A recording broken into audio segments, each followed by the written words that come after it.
come back. When it's all on the line, play like there's no tomorrow.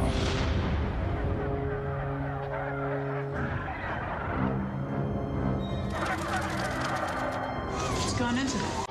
Hair all worked up today.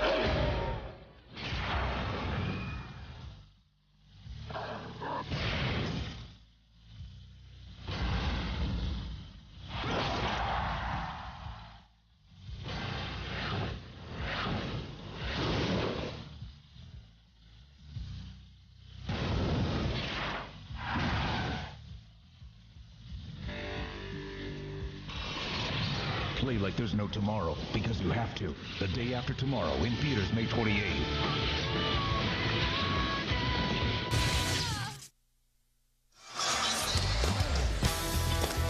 The Toyota Center in downtown Houston opened late last year. This is the inaugural season, and they celebrate with a Rocket playoff series. The first time Houston has been in the playoffs since 1999. And in town, Shaquille O'Neal and the Los Angeles Lakers taking on Yao Ming and the Rockets in the fourth game of this Western Conference first-round matchup. Al Michaels with Doc Rivers and Michelle Tafoya. In Game 1, the Lakers escaped with a win when Kobe Bryant threw up an air ball and Shaquille O'Neal was able to dunk it, and they got out of L.A. with a one-point win. Then in Game 2, Houston had the lead at the half, but Kobe Bryant had a big second half, and the Lakers were dominant. But here the other night, Houston took a late first-quarter lead and never looked back.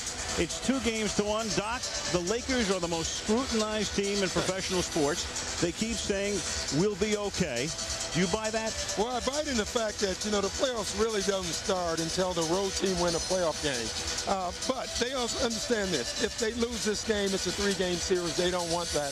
If they win this game, you can count it an elimination game. The Rockets would be in trouble. And then there's Jeff Van Gundy, the Houston coach, who always keeps his wits about him. They won the other night. The place went crazy. They're back in the series, but Van Gundy's the first guy to say, guys, that's just one. We need 4. Yeah, I think what Van Gundy is trying to sell his team is relief or belief. The relief is, well, we just won a game so we won't get swept.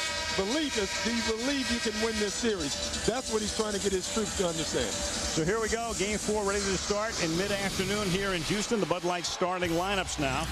And there is a change. The Lakers have Devin George replacing Rick Fox up front with Malone and O'Neal, Jim Jackson, Cato, and Yao Ming, the front line for the Rockets. Payton and Bryant in the backcourt for L.A., and Francis and Mobley, who each averaged better than 40 minutes per game in the regular season. The backcourt, Tatum and Francis, had a phenomenal night on Friday night, including 2 late driving baskets at the end of the game to cement it and put the exclamation point on it. Kelvin Cato will jump center against Shaquille O'Neal. And the pivotal Game 4 from Houston is underway as the teams head back to L.A. for a Game 5 on Wednesday. Devin George, who started the first 45 games of the season but has started only 3 since then, comes off the bench. O'Neal, as they work the perimeter. Malone, shot clock is down to 4, and a 3-pointer by George doesn't go. Rebound to Mobley with a big night, as did Francis on Friday. Jackson saves, and Francis comes out to set it up. Well, to set up the pick and roll, because that's what you're going to see all afternoon is the Rockets running pick and roll and trying to exploit it, and that's what it happens. You get shots out of the pick and roll. It's not always the guy with the ball, but because of the pick and roll, it puts the Lakers in a bad defensive position. The Rockets are exploiting it thus far in this series. Yao Ming is very proficient from that spot from which he just shot about 17 feet on the long twos, and there's a long two by Karl Malone, but one difference between Yao Ming and Shaq is that Shaq shoots almost everything inside. Yao Ming will come out 17, 18 feet and is pretty good from out there. Yeah, and that's what makes it so difficult for Shaq, because you have a big guy who can take him away from the bucket. Now Gary Payton. Payton's been like a pitcher who goes 6 innings and then comes out in the top of the 7th. He hasn't played at all in the 4th quarter of each of the last 2 games, and this is his first attempt here. And he's really important to this basketball team. It's funny, we talked about the Big 4 coming into this season, but in this series, it's been more about the role players making open shots. If they don't, the Rockets will continue to double team. Jackson loves to shoot from the corner, missed that one. And it's out of bounds off the Lakers. So with the game tied early on, Jeff Van Gundy coming here and replacing Rudy Tomjanovich, who had been the coach here for 12 years, but Rudy was diagnosed with bladder cancer, and we understand he's doing very well. And then Van Gundy got the job his first year here after several successful years in New York as Cato jams it through. And every point that Cato makes is gravy for the Rockets because those are points that they don't expect. Cato, the defensive specialist, as Bryant makes his first shot of the game. 2 minutes in, the game at 4. It will be rare in this game that you'll see Kobe Bryant in a one-on-one situation.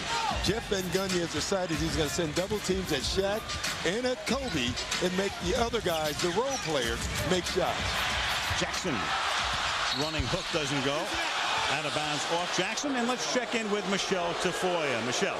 All right, Al. Well, like Doc mentioned in the beginning of the show, it's either going to be relief or belief from the Houston Rockets, according to Jeff Van Gundy, and he'll see it manifest itself on the court. If they believe they are in it to win it, he says he'll see more intensity, discipline, concentration, and poise from his team. If they're not in it, if they're only relieved, then he'll see a lessening of those things. He hopes they are not emotionally drunk from Friday's win.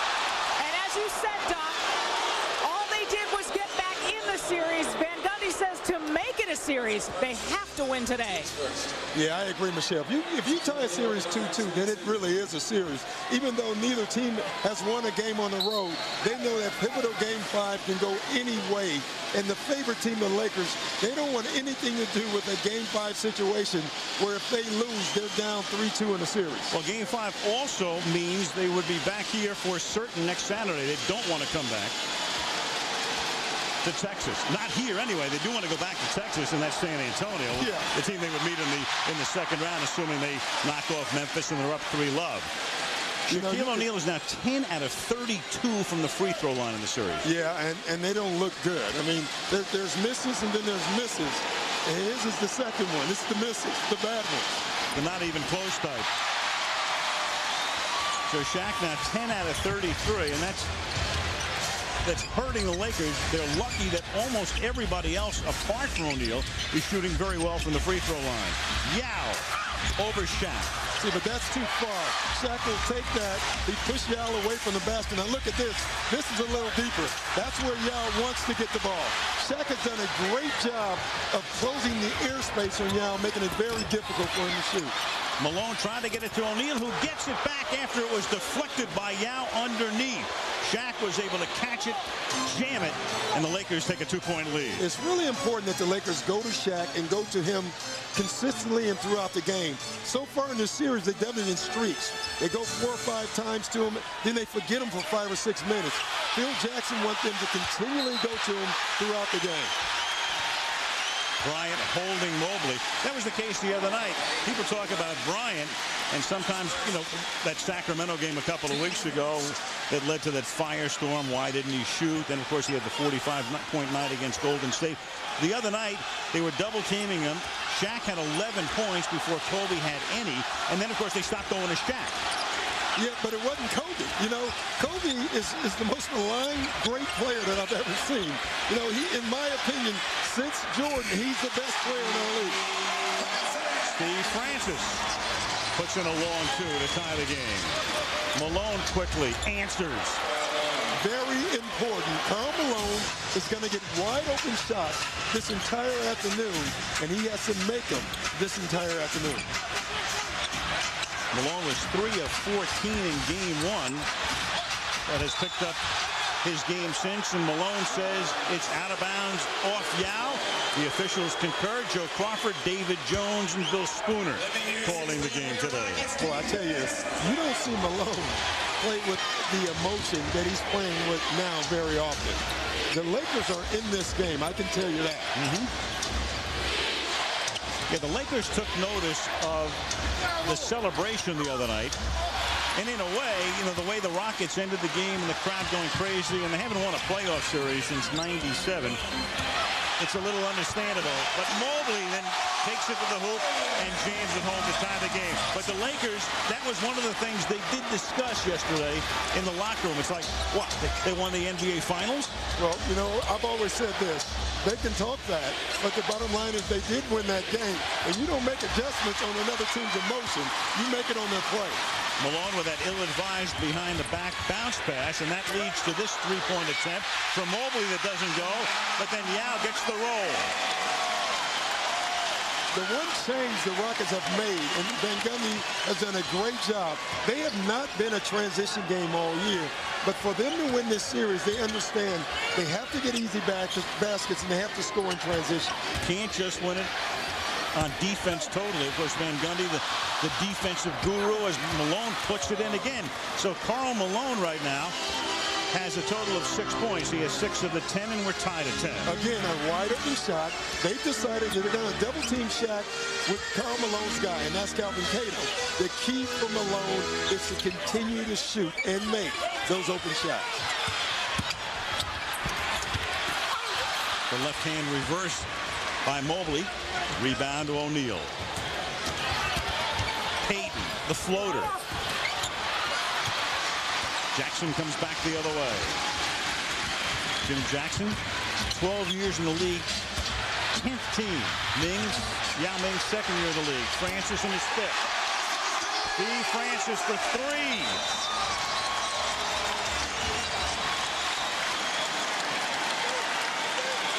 Period more than half over. 5:40 remaining. That's another great part about Yao's game that we don't give enough credit to is his passing. If you double team Yao Ming, he will find the open guy.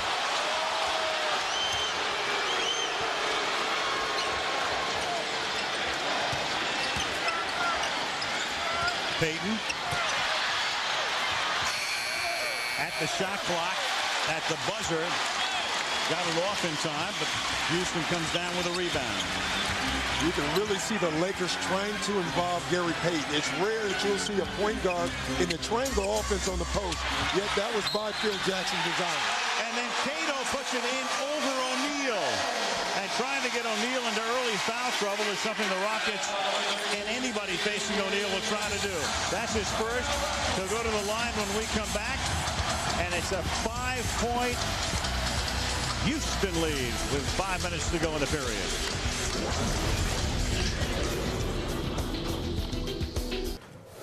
Tirico in New York, this Taco Bell studio update. First team to the second round, the Indiana Pacers. They sweep Boston. Jermaine O'Neal had 18 today. It is a 4-0 sweep, each win by double digits. Only the second time in the history of the NBA you could say that about a series. Rick Carlisle and Indiana will have some time off and then take on the winner of the Miami-New Orleans series in the next round. Indiana sweeps Boston. We send you back to Houston. Alan Dock. Don't understand why Fisher won't play. Okay, Mike, Steve Francis, 27 points the other night. That may have been the signature game of his career. It was his only 3rd playoff game ever. And yesterday he talked about what it was like at the end of the game.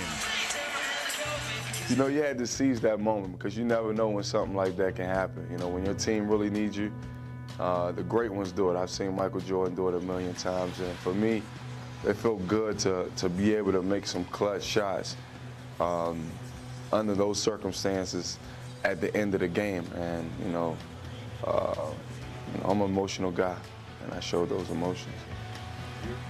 He was, and he sent the crowd dancing out into the Friday night air here. The cementing of that victory with those 2 drives right into the trees. You know, and he's been maligned all year. People have asked the question, is Steve Francis the guy that can lead this team to a title? And I don't think Jeff Van Gundy cares if he's the guy. What they want to find out if he's the right fit to play with Yao Ming. And early on, there was some question with that. But of late, I think he's answering those questions pretty well. He definitely answered them in Game 3. Meanwhile, Devin George is now out of the game as Helene Rush comes in. And we also are minus for the moment Joe Crawford, one of the officials who has gone back to the locker room. So we're playing with the 2 remaining officials, David Jones and Bill Spooner, in a scenario that was very similar to what happened here on Friday night when one of the officials got hurt late in the game. Yeah, Eddie Rush went down with a hamstring or some type of injury. You know, we played a lot of years with just 2 refs. I think a lot of the players wouldn't mind that, especially in the playoffs, because you can probably get away with more. I'm sure a lot of the guys would like just one. Michelle, what do you got? Well, Keith Jones, the Houston Rockets trainer, told me that Joey Crawford has pain in his calf, and it's sending a tingling feeling down into his foot. They say it seems muscular, but the tingling has them a little bit concerned that it might be neurological. They're trying to make sure that that's not the case. He's being tended to by doctors and trainers in the locker rooms right now. I'll keep you posted. Thank you, Michelle. Joe Crawford, 28 years in the NBA. Well, Al, you know, Doc's just a nickname, but it sounds like sciatic pain due to the back.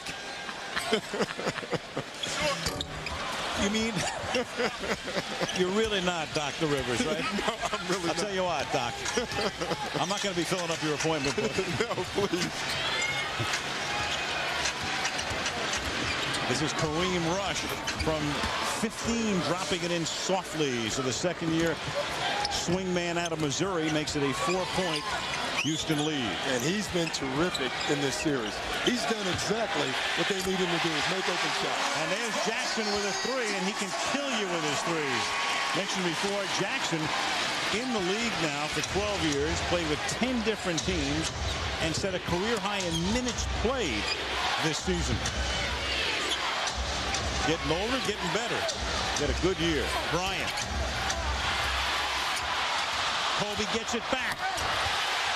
Can't put it in, but gets... No!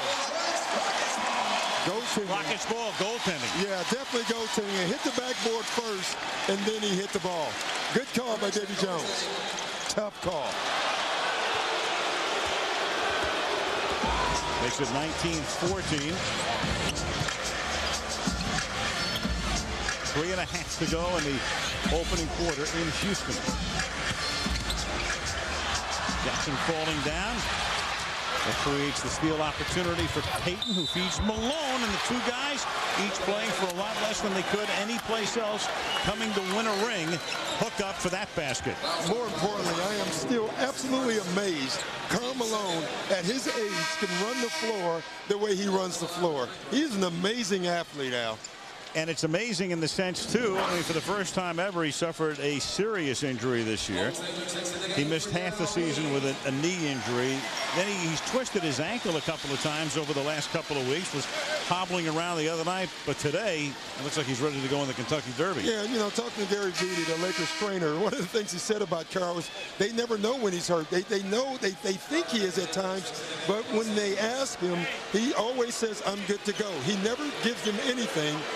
You know, he's one of those guys you love coaching because you know if there's a game, most likely he's going to be on the floor. A lot of it thanks to Gary Beatty as Yao goes out, and so does Shaq now. So Maurice Taylor comes in for the Rockets, and Slava Medvedenko, who missed Friday's game. They kept him in street clothes because of his strained Achilles tendon, is in the game for Los Angeles.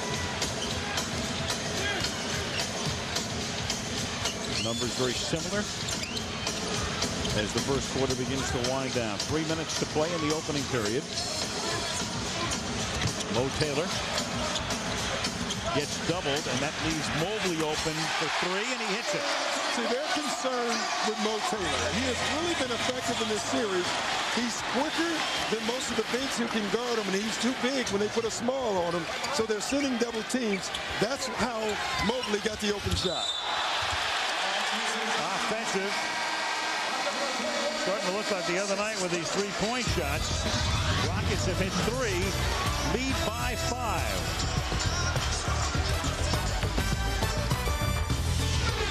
This is ABC Sports, home of the NBA Finals.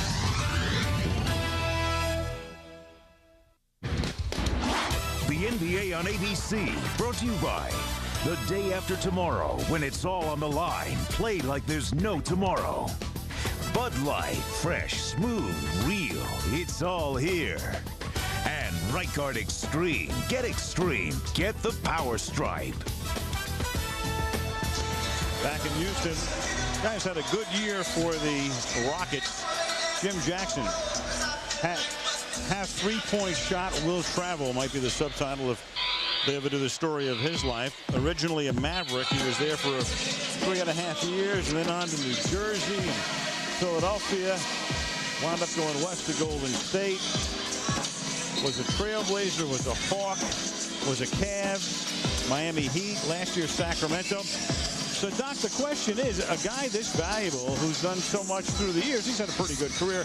How does he keep winding up in a different town every year? I don't think he was a good fit most places. I thought last year Jimmy Jackson found himself in Sacramento. I really do.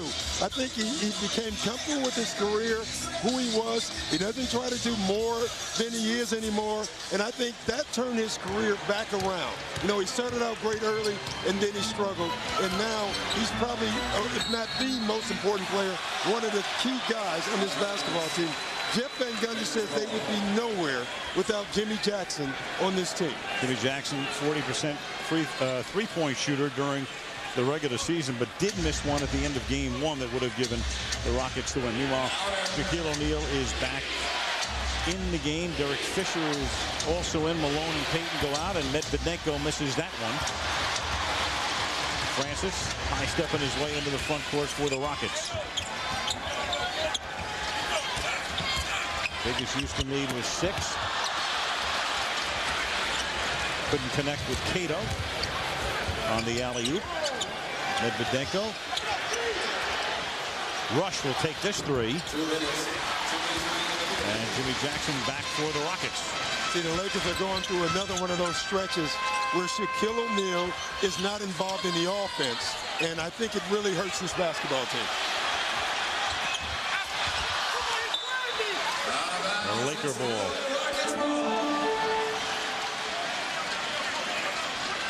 So right now you've got Shaq and Kobe, and then the 3 role players in here. Rush, good from the outside. Fisher's come on. Derek, who lost the point guard spot when they signed Payton, and Medvedenko coming off missing the Friday game with an Achilles strain. I think when you play the Lakers, it's Shaq and Kobe and 3 role players all the time.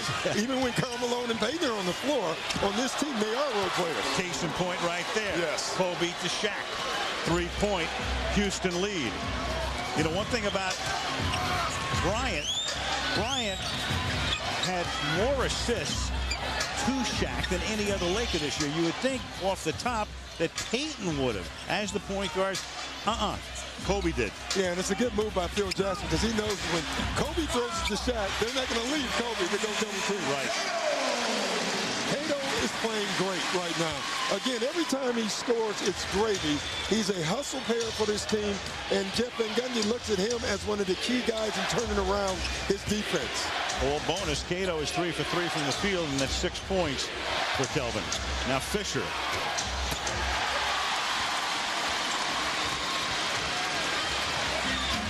.40 seconds left. Taylor.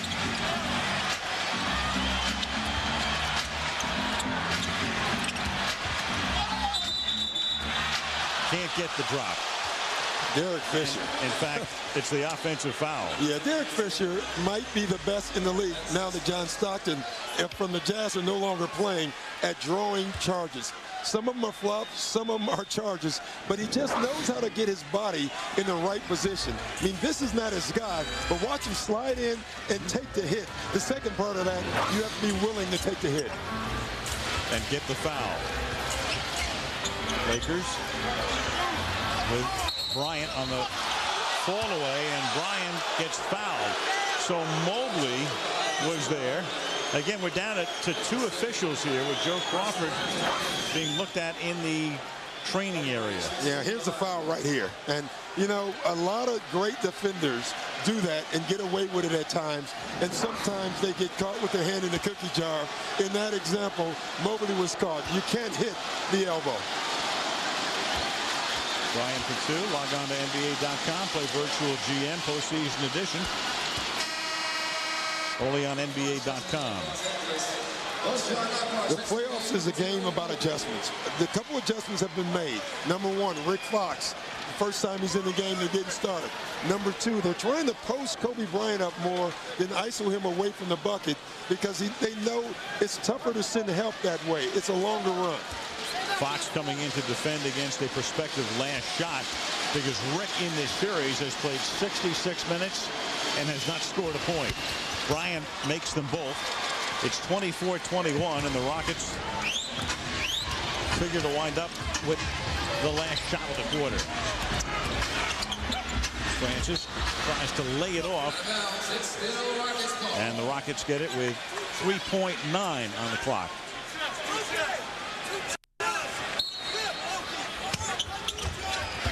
Jackson inbounds. This is Nakbar. They brought Nakbar into the game. He only plays about 11 minutes a game, but they brought him in, and he was instant energy in game 3. End of the period. The Houston Rockets lead the Los Angeles Lakers 24-21 in game 4. You're watching 20th Century Fox's presentation of ABC Sports Play Like There's No Tomorrow.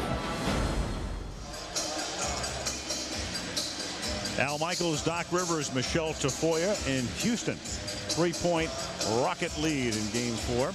Lakers leading in the series 2-1. Shaquille O'Neal and Yao Ming, the major principals in this one, who have gotten to know each other quite well over the last couple of years. In fact, here's what Shaq thinks about his opposite number. I've heard him speak perfect English on the court. I really have. So by that, I know that he's an intelligent human being. He's very nice, and his parents are very nice.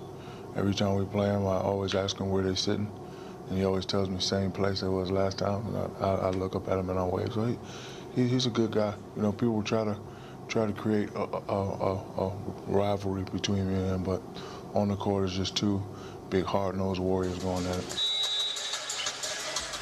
And that'll probably last for maybe 4 or 5 more years. Shaq not thinking about retiring, and of course for Yao, just the beginning of what's going to be an illustrious career, Doc. Yeah, I think, you know, Shaq, because he's so big, people try to make him into this mean demon of a guy. And, you know, having lived in Orlando where Shaq lives in the summertime, he really is a terrific guy.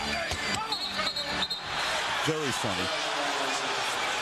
He's very funny. He's also, you know, he wants to be a sheriff when he retires from playing basketball. You talk about walking tall. I mean, that's a big guy. He's serious about it, too.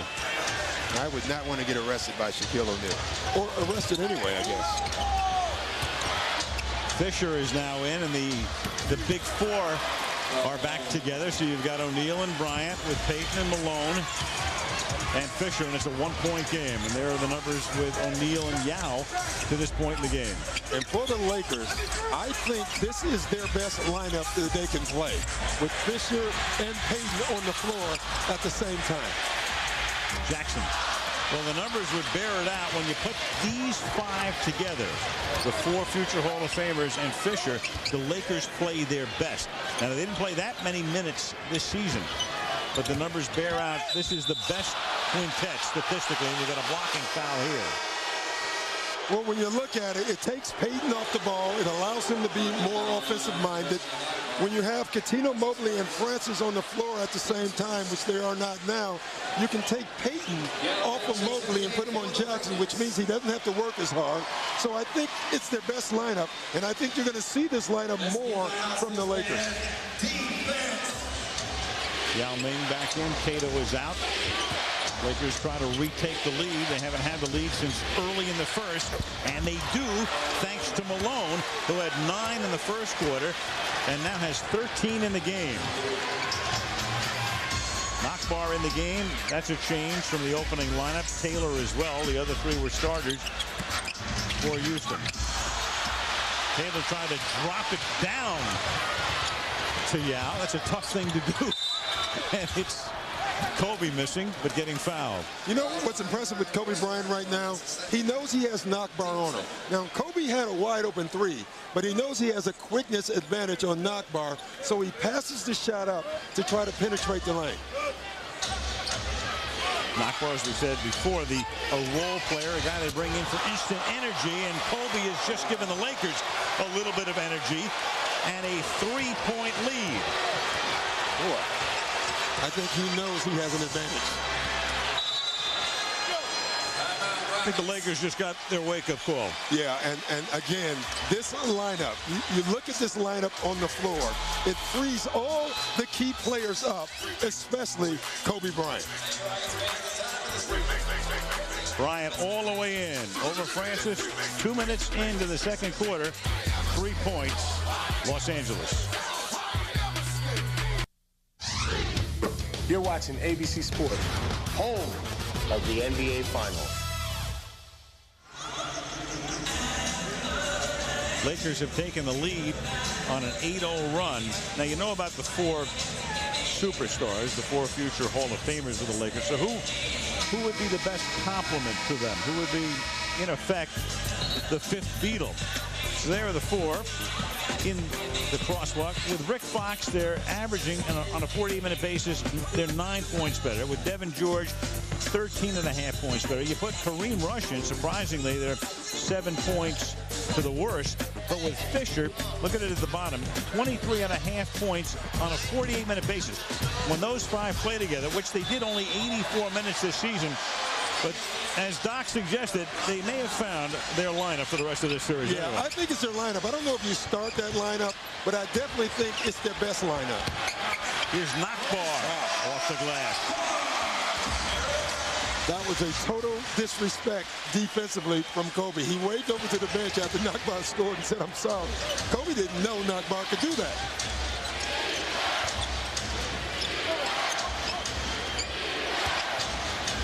Here's Shaq, gets doubled and gets fouled. He had Yao inside him and Nakbar outside him. You know, Nakbar was a terrific offensive player in Europe. And you can see Kobe gambles a little bit, allows Nakbar to get it.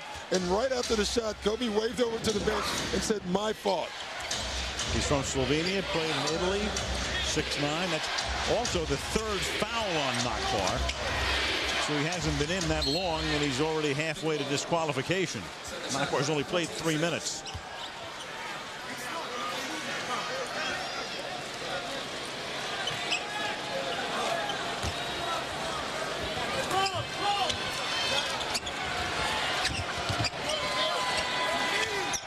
They feed Shaq. Now Payton on Nakbar. Nakbar with those 3 fouls.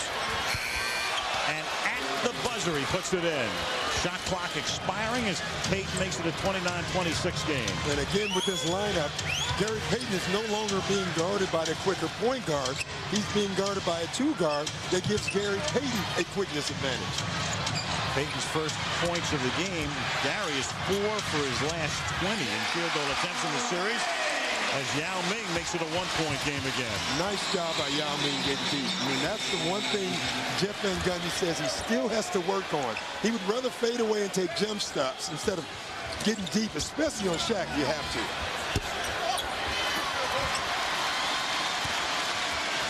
Now Francis for the Rockets.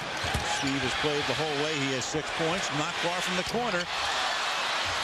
And O'Neal with a rebound for Los Angeles.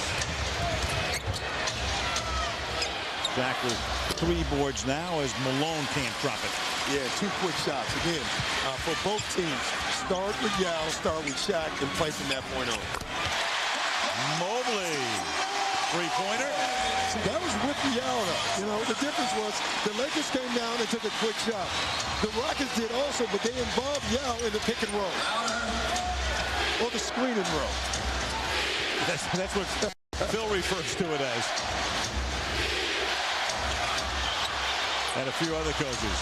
Fisher rims it.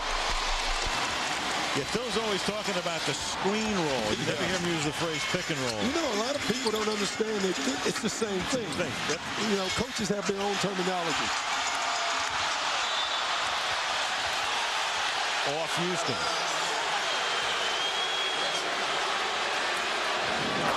Again, Yao Ming's passing is just absolutely terrific. If you double team him, he's going to find the guy. And you know Mobley would love to have that shot back. That last foul was on Mobley, so he has to come out. That's 3.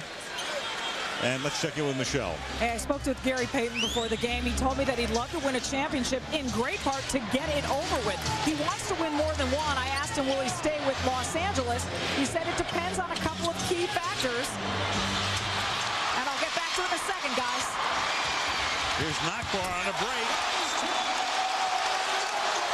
And Nakbar gets fouled, and then it looks like Malone was ready to get into it with him, and here comes Van Gundy, and you know that scene when Jeff gets into the middle of an altercation. Yeah, I think they better watch Van Gundy and watch your legs right now.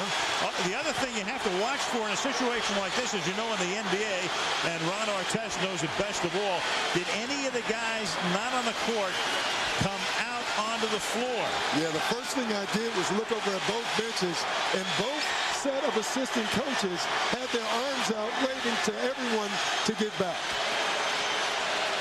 The Rockets might have felt that Malone undercut Nakbar. Take a look.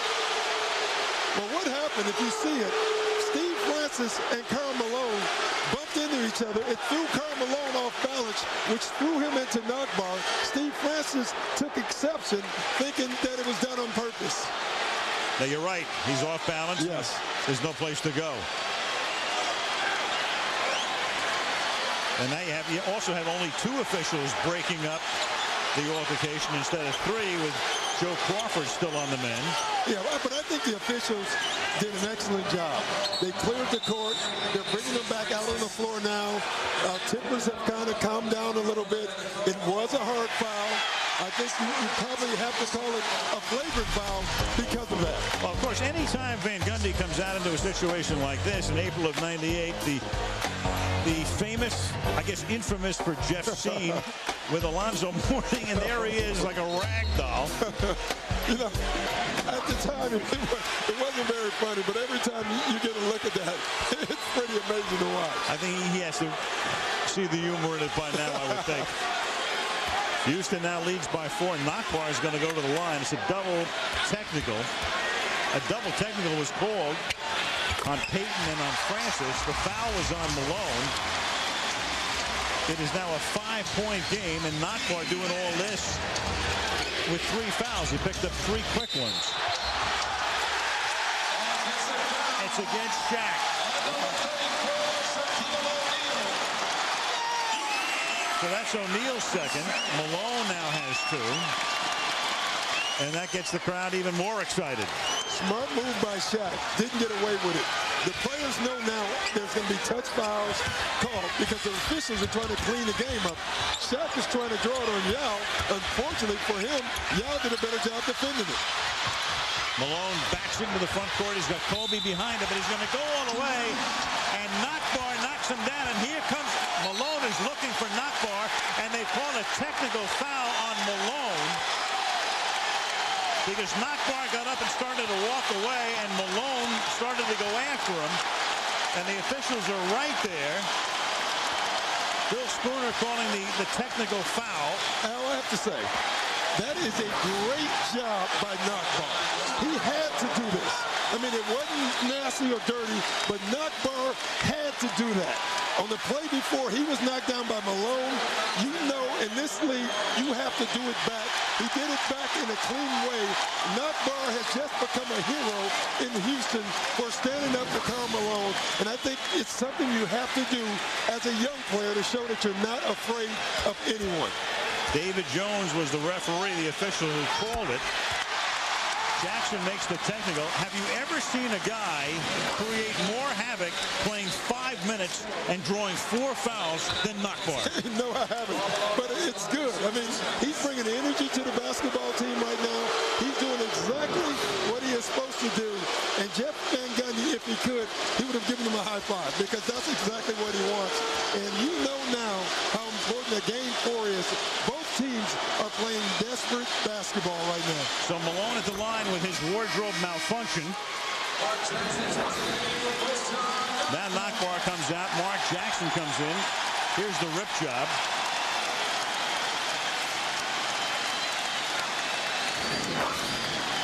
There is nothing wrong with a little emotion. Right. We have to stay calm. We will. Well, 7-second delay. Why not? Yes. Here's Malone missing. Yao gets the rebound. Houston up 35-30 as we approach the halfway mark of the second quarter. Mark Jackson, who had retired at the beginning of the season, second all-time in assists, and then signed with Houston in mid-year. Payton starts back for the Lakers. 17-footer by Gary doesn't go, and Mo Taylor takes it off the boards. Another quick shot by the Lakers, and you know, I know Phil Jackson doesn't want that. Yao, remember Shaq's got 2. Yao has to get deep. We have 2 fouls on shot. There is no double team. I think Yao has to try to get deep on that. Fisher dove for it. Shot clock at 1. Here comes the horn. Buzzer went off as the shot was taken. O'Neal gets the rebound.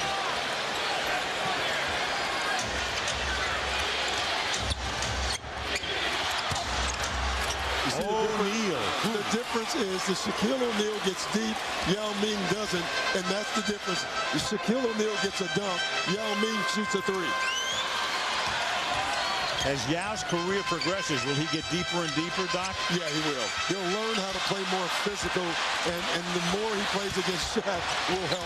And he still has that pretty good touch from the outside as well, which will make him doubly tough.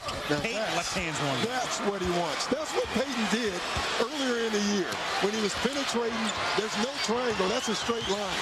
Phil Jackson doesn't mind that. Jackson.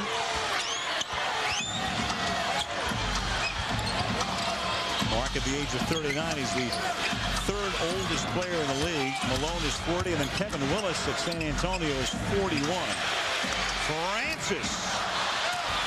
Malone with a rebound. Lakers have a chance to take the lead again. And timeout taken by the Lakers. Very interesting series. Game 4. Lakers leading 2-1. Knockbar and Malone there. Back and forth goes the lead in this one. Rockets up by a point.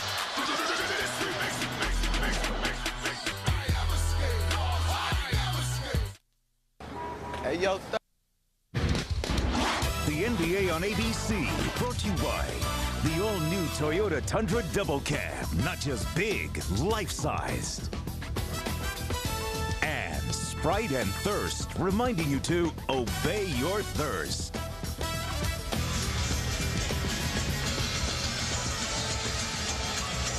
Back in Houston at the Toyota Center for Game 4. Karl Malone, big first quarter, 9 points, 5 more here. Picked up a technical. Of course, involved in the middle of all of the action, Doc. Yeah, I think Karl Malone knows what he's doing. He's been through these type of playoff series before, and basically he's in the middle of everything. But look at him run the floor out. I mean, it's amazing. A guy at his age able to get up and down the floor. Even on that one, he was the guy back trying to cause a play. He's the guy here leading the break. He's also the guy here inciting the riot, which is not all bad. Point of information, we talked about the 3 old guys. Those are the 3 oldest players in the playoffs. Willis at 41, Malone at 40, and Mark Jackson at 39. Jackson was guarding Fisher, who gets it into O'Neal, and Cato with a foul, so Shaq will go to the line. Boy, those are great hands. You know, that was not an easy pass for Shaq to catch, and yet he caught it. And then great foul by Cato.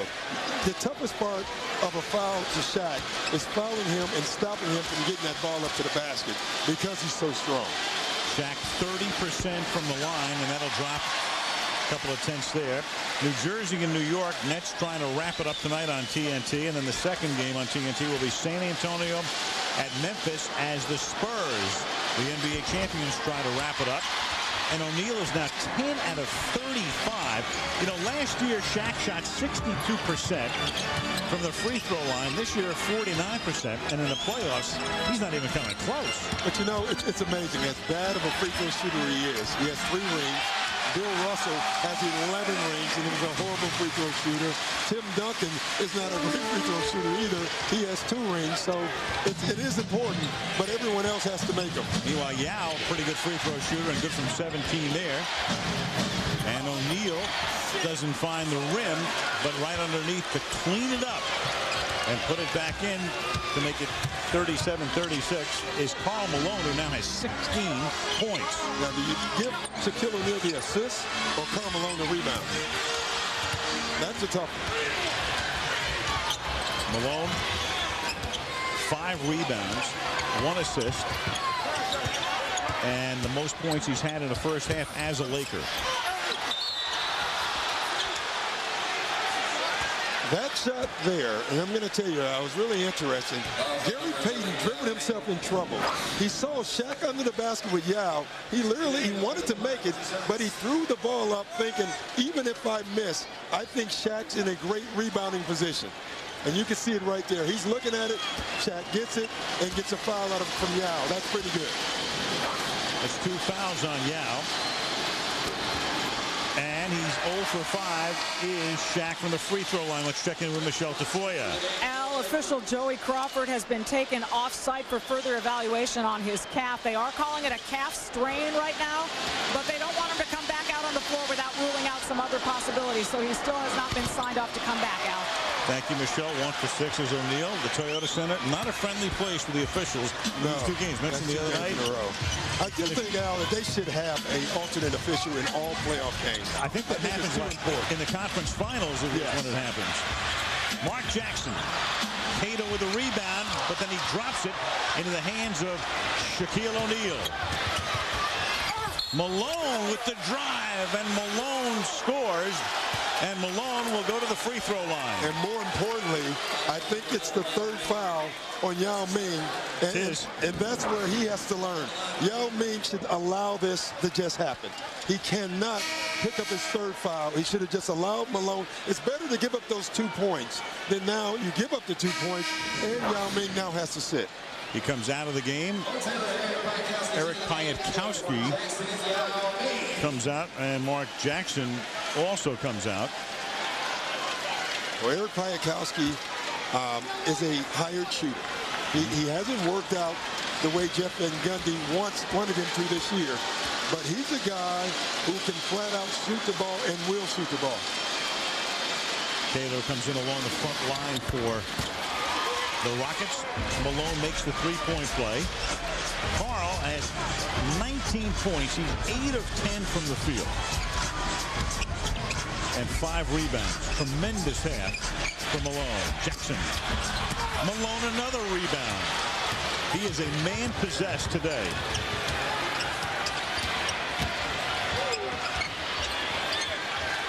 And what he did, of course, is come to Los Angeles to possess a first ever ring after the stellar 18 years with the Utah Jazz.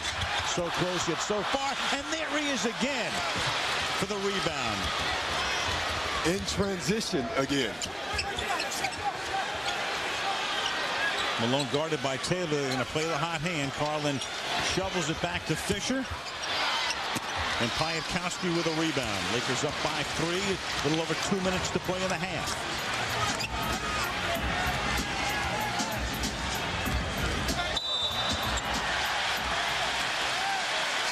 Fisher goes down, and they call the foul on Shaq, on Shaquille O'Neal.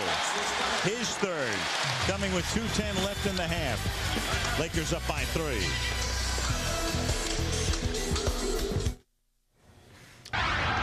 In our Times Square studio, the Verizon Wireless halftime report coming up. Very entertaining, interesting first half, and the 3rd personal picked up by Yao and Shaq, back-to-back plays. What have you guys seen so far? Well, so far, Houston really hasn't got back to the up-tempo game that we talked about at the beginning of this show. If they don't get back to that, they have no chance of winning this game. Get going again. How about Ponce de Leon Malone? I mean, unbelievable. 40 years old. This guy has the energy of a 20-year-old. Still never ceases to amaze me. We've got a couple of players in this team who are going to be 1st, 2nd, or 3rd All-NBA for the season. We've got the list, the exclusive announcement at halftime. Al? All right, thank you, guys. Thank you, Mike.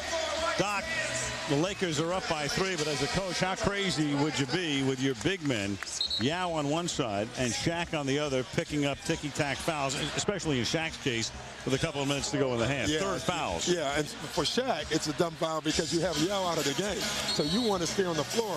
This series has been all about thus far which center gets in foul trouble first and the other one takes advantage. There you see Yao Ming reaching on a foul that he should have just allowed. And here it was even worse. Shaquille O'Neal now has Yao on the bench, and then he reaches, and so now he has to sit. But understand this, Jeff Van Gundy will definitely sit Yao. It's not so sure that Phil Jackson will sit Shaq. He's in other players in other games. He's kind of played Shaq through this. Right now he's not. But I wouldn't be surprised to see Shaq before this half ends. Well, the interesting thing that Jackson did, and it turned out to be a great move, was when Shaquille got his 4th foul in Game 2 the other night. At that point, the game was close. He did not take him out. And then Bryant was able to rally the team, and they won going away. Shaq out, at least at the moment, as Taylor connects to make it a 1-point game. Under 2 minutes to play in the opening half in Houston, Game 4. The role players for the Rockets have been terrific in this game. Nakbar, Cato, Jimmy Jackson have all played their roles. Bryant. Now Fox, who has not scored in this series, but gets fouled here. And I believe the indication was it's a 2-point attempt. He was out. He was inside the arc, so a 2. Yeah, and that was him being Rick Fox, being a veteran. Gets him up in the air, had no intentions to shoot until he saw him in the air, and then he went on and took the shot. He was trying to get a 3-point shot. So Rick Fox, who has now played 68 minutes, seeks his first point of this series. And let's check in with Michelle. Al, Rick Fox has said that of all the years he's played in the playoffs with the Lakers, this has been the most unusual. They've needed more control from Phil Jackson on the bench because they don't have enough experienced triangle offense players on the floor. But he said this has been unusual. We've had to change from game to game more than we've ever had to in the past. He finally gets off the schneid. Yes, 68 I was minutes. worried there. He has a dislocated thumb. Of course, he missed half the season and most of the playoffs last year, undergoing foot surgery. Got hurt in the playoffs. And then that pass is thrown into the second row by Taylor. Yeah, terrific job by the Lakers double teaming. And you can see this late double team come here, which forces them to make the pass. Lakers are all in good defensive position, and that's where you get the turnover. Something the Rockets have done pretty good on thus far this game. Kobe Bryant has 8 points. Malone's been the big man with 19. Medvedenko, he'll drive. And he will score. Defensive foul, 3-point attempt coming up, 3-point opportunity for Medvedenko, who again with that sore Achilles heel costing him any playing time on Friday night. Yeah, and he's looking pretty good. So if you're wondering at home, and you're a guy who watches college basketball, in college that's a charge. In the pros is not, because he was inside the restricted area, and it was an excellent call by the official. That's why they have that semicircle there. And it's a 44-39 LA lead with 60 seconds to play in the first half in Houston. And Francis gets fouled by Gary Payton. You know, it's funny, since the fight or whatever that was that broke out, the referees have decided to call this game very close. And in a lot of ways, it's hurt both teams. It's hurt the Lakers because Shaq's on the floor or off the floor, and the Rockets because Yao's off the floor and Mobley's off the floor. This is determined to not let the game get out of control. Francis driving. Got it. 3-point game. See, this is the old Rockets now. Yao Ming's off the floor. They don't throw it to him now. They're going to go to a lot of ISOs and try to beat guys off the dribble. And this is where Steve Francis excels.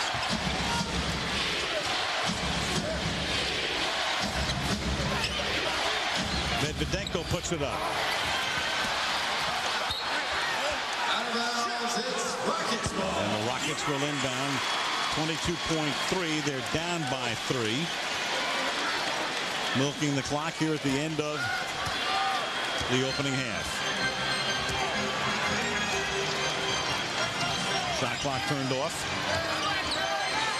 Payton reaching in. Francis goes all the way, and then Malone will add to his total with a rebound and get fouled with 4 seconds by Francis. So Steve Francis, frustrated he wasn't able to make the layup.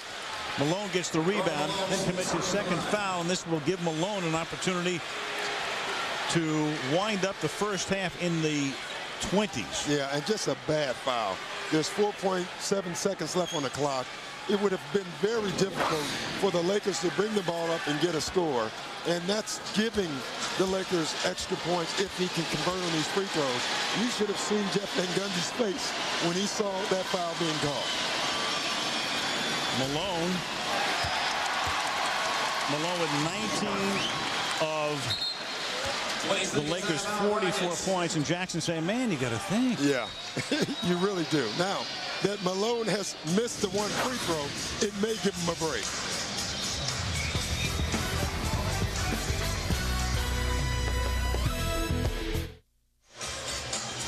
In Houston, Al Michaels, Doc Rivers, and Michelle Tafoya wrapping up the first half here. Kobe Bryant has played the whole first half. He has 8 points. Shaq has 3 fouls. Shaq has 7 points, and the man has been Karl Malone. No player in the NBA playoffs this season has scored 20 points in a first half in any of the games. Malone on the second of 2 could do it here. Luke Walton also comes in for the waning seconds. 20 points for Karl Malone. 8 rebounds for Malone. And Walton puts the pressure on in backcourt, forcing this Francis pass from 50 feet. And the Lakers will go back to the locker room on top. Yao with 3 fouls. O'Neal with 3. Malone, 20 points, a phenomenal half for the 40-year-old. And in the pivotal game 4 in this Western Conference first round series, the Lakers are on top 45-41. Here's Michelle. With Gary Payton, it got a little heated out there between Malone and Nakbar. What was going on outside of what we could see? Well, there's a lot of pushing and a lot of shoving going on, and Karl is really animated right now. He's coming out, and they're animated. So we just protecting each other. It's just a little heated in a moment, and that's all that's going on. Close game. Phil wanted you guys to shut down their penetration. How's it been going so far? It's going good. I mean, sometimes we can't stop it because they run it so much. But we can contain it and make them take bad shots, and that's what we're doing. We're making them take tough shots, and they're missing, and we're getting out running. Yao and Shaq each with 3 fouls. How might that impact the second half? It's going to be a big impact because they both can't get in foul trouble. If they come out and get quick foul trouble, it's going to be an uphill battle, and then we're going to have to execute a little bit more. Gary, thanks for stopping. Thank you. Al, back to you. Thank you, Michelle. Halftime score, Lakers 45 and the Rockets 41. After the break, Mike, Tom, and Byron in our Times Square studio. The Verizon Wireless halftime report, the All-NBA team selected and announced, and more on the earlier game between Indiana and Boston, with the Pacers sweeping that series and moving on to round 2. Live from Times Square in New York City, this is the Verizon Wireless Halftime Report. Now, your host, Mike Tirico. Definitely a Game 4 intensity with a 2-1 series in this one. Kobe Bryant, the throwdown on Steve Francis. Kobe had 8. Only one player in double figures, the oldest guy playing in the game, Karl Malone. Right now it's a Laker 4-point lead at halftime with Byron Scott and Tom Tolbert. As we turn to first half thoughts here, I'm going to start with you because I want to start with Karl Malone. His 20-point performance, you forget that the guy is 40 years old. No, the way he runs up and down the court, the energy that he has is absolutely astounding. We're talking about a guy who this year, his season high was 20 points. The last time he scored 20 was against the Rockets on April 1st. He has 20 in the first half, and he's a beneficiary of a lot of the double downs on Shaq. He just kind of sits out, and you're going to see some of the shots he's getting. I mean, you got to get up on him. Well, you don't want a knee in the throat, so that's probably why you just go ahead and let him shoot it. But he's been incredible this half, and you hit it on the head, Mike. It's really amazing. This guy's 40 years old, and the energy that he plays with. He plays with more energy than a lot of younger guys in the league. You know what, Tom, you're absolutely right. And the thing that I love about this game so far is we talked about Houston really having to get off to a good start. Karl has turned that around. He's running the floor like he did back in the 60s, and he's getting baskets out of it. And the Lakers are turning the tide. They're getting the fast break points, and that's what we talked about Houston having to do early in this game. You need to bring the energy early, and right now advantage LA by 4. And lots of guys in foul trouble. Coutinho Mobley's 3, I think, just as important as Yao with 3 and Shaquille O'Neal with 3. One game is done, and one series is done. The Indiana Pacers are on to the second round. Ron Artest and Paul Pierce, a little, well, not conversation, because Artest kept his mouth shut most of the series, and for the most part shut down Paul Pierce. This was a mismatch all the way through. Indiana way too much for Boston. It's a 4-game sweep, all wins by double digits, only the second time in league history that's happened. Boston did it to Houston in 1980 when Houston was a member of the Eastern Conference. So we look at the McDonald's NBA Eastern Conference bracket. Pacers will play the winner of the Heat-Hornets series that continues on Tuesday night. What about the Pistons-Bucks series, now 2-1 Detroit? Well, I think Detroit reestablished themselves last night. In the first half, I thought Milwaukee played extremely well, but in the second half, I mean, the backcourt reestablished dominance in that series. No, I agree with you, but you know what? Still, don't count Milwaukee out, just yet. They still have a very good team, very talented offensively. They just got to get back to what they did best in Game 2, knock down shots. Indiana has advanced. The Nets 12 blocks from here will try to eliminate the Knicks tonight, and then the next game, San Antonio and Memphis. Those games are on TNT. Over with. That series is Shaq, done. Jermaine O'Neal, Garnett, Duncan, Kidd, Kobe, Tracy, lots of guys. The All-NBA teams exclusive next.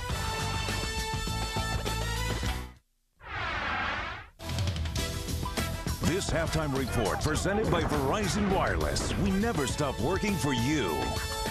Can you hear me now? Good.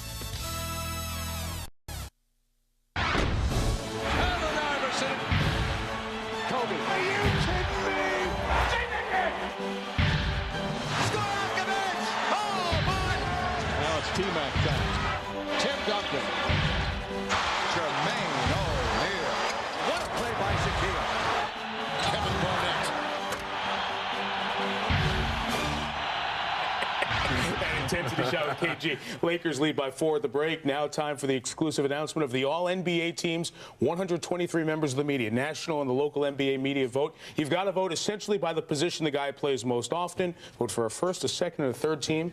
You get points for each one you vote for, and here they are. The first team All-NBA performers from 2004. The only unanimous selection. First team on all 123 ballots, Kevin Garnett, Minnesota. And the numbers, Mike, don't even do it justice. 24 points, 13 rebounds, but in the last couple years, he's stepped up at the end of the games. When they need him, he's made the contributions, and the numbers don't even tell you what he means to his team defensively.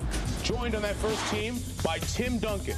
For the 7th consecutive year, Tim Duncan's first team All-NBA. Only the 6th man to do that. Elgin Baylor, Larry Bird, George Mikan, Bob Pettit, Oscar Robertson, and Tim Duncan. That's a phenomenal list. Phenomenal player, the reigning MVP, once again, first team All-NBA. In the middle, Shaquille O'Neal. Byron? Still the most dominant player in this game. When you divide the defense to try to stop him, it all starts and ends with Shaquille O'Neal, and definitely deserving of a first team for the 6th time in his NBA career. That's right. Number 6 for Shaq in the middle. We'll talk about that in a moment. In the backcourt, Kobe Bryant. It's the 3rd time, Tom, that he's a first team All-NBA performer. So once again, just like Kevin Garnett, the intensity offensively and defensively that this guy brings, and not to mention all the off-court stuff he's had to deal with this year. The second half of the season, he may have been the best player in the game. I mean, phenomenal what he does on both ends of the court. And for the 5th year in a row, Jason Kidd, Byron, guy you coach, first team All-NBA. Well, Jay Kidd, again, one of those guys that can make other players around him better. He leads the league in assists. Well, I don't know how many times now he's done that. It's almost an average of every year he seems to do that. But again, a guy that can make you better from every position. I mean, he's just done it. He deserves this also. All right, Kobe and Kidd in the backcourt with Garnett, Shaquille O'Neal, and Tim Duncan up front, all multiple times that they are on first team All-NBA. Here's the second team. Sam Cassell has never been on one of the top 3 NBA teams. Same true of Peja Stojakovic. McGrady, twice a first teamer, is on the second team. Ben Wallace, 3rd All-NBA choice. And Jermaine O'Neal is a second teamer for the first time in his career. And the 3rd team All-NBA stars, Yao Ron Artest, Michael Redd, and Baron Davis. First time they've had an All-NBA team award. Dirk Nowitzki has made a couple of second teams, a couple of third teams. Back to that first team, Kidd and Kobe in the backcourt. Would you have changed your vote?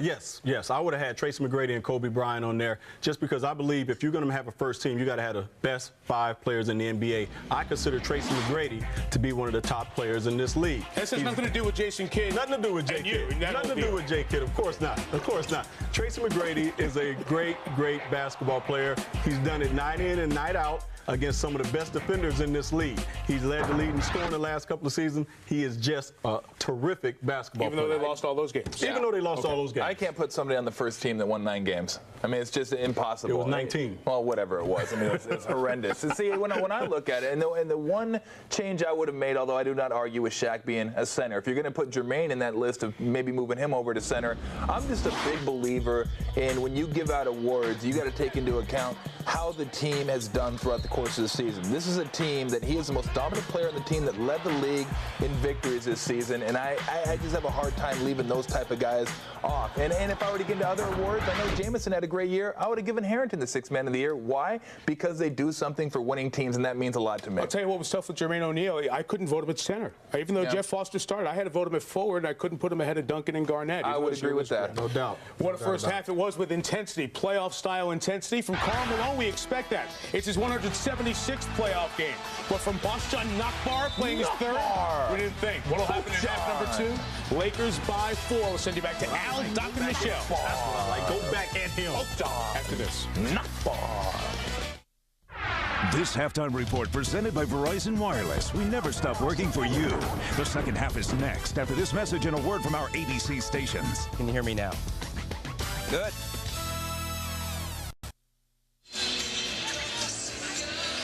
And we're back to the Toyota Center in Houston, where the Lakers lead. Seesaw first half, 45-41. Karl Malone. I'll just mention that name. Yeah, he has been absolutely terrific in the first half. Not only with his energy, but with his scoring, with his rebounding. He's given this team everything they've needed in the first half, and he was one of our keys to start the game. You know, they've decided that they're going to leave him open. They've turned him into a role player, but he's playing a huge role right now. Malone, among other things, in the first half, tore his jersey, tore his shirt, and has refused. They have another one. There is a backup uniform or two, but he has elected to be ever the warrior. Yeah, red badge of courage. You know, he wants to make sure that he remembers what happened. Battle scarred. Check in with Michelle. Well, I spoke with Jeff Van Gundy as he came out of the locker room. He said there were 3 bad fouls called. One on Coutinho Mobley from 94 feet away from the basket. One on Steve Francis, same way. And Yao Ming's 3rd foul. But he said we hung in there. Even though the intensity went up, we hung in with the Lakers. He said we're fine. We're going to play our best guys. And he's happy that even after the tussle happened, guys, and the intensity raised, his team kept it together. I said, belief or relief right now? He said, definitely belief. Well, there's a belief in Jackson because he has just given them the first basket. Yeah, it's a belief, you know. You question that coming into this game. They did act like they hadn't done it before, you know, but when you think about it, they hadn't. So now you can see that this team believes they can win this series. Devin George, who started today in place of Fox and then didn't play very much in the first half, starts the second half. And that's George on Francis. Jackson gets free. This would be a 3. Bryant with the rebound. Lakers with 49%. Rockets 41%. Kobe can't get it to go. And the Rockets can take the lead if this one drops. That would have been a 3 by Mobley. And the first half or the second half has started like the first half. The Rockets in transition. I think that's key for them in this second half. They stopped running in the second quarter. That allowed the Lakers to play with them. I don't think the Lakers can beat the Rockets if they both go up and down the floor.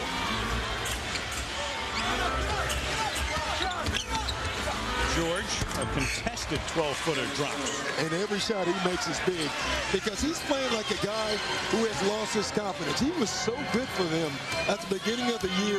He has struggled since. I remember we did a game in midseason, and I said to you I'd never heard a coach describe a guy's mood as disconsolate as Yao hits.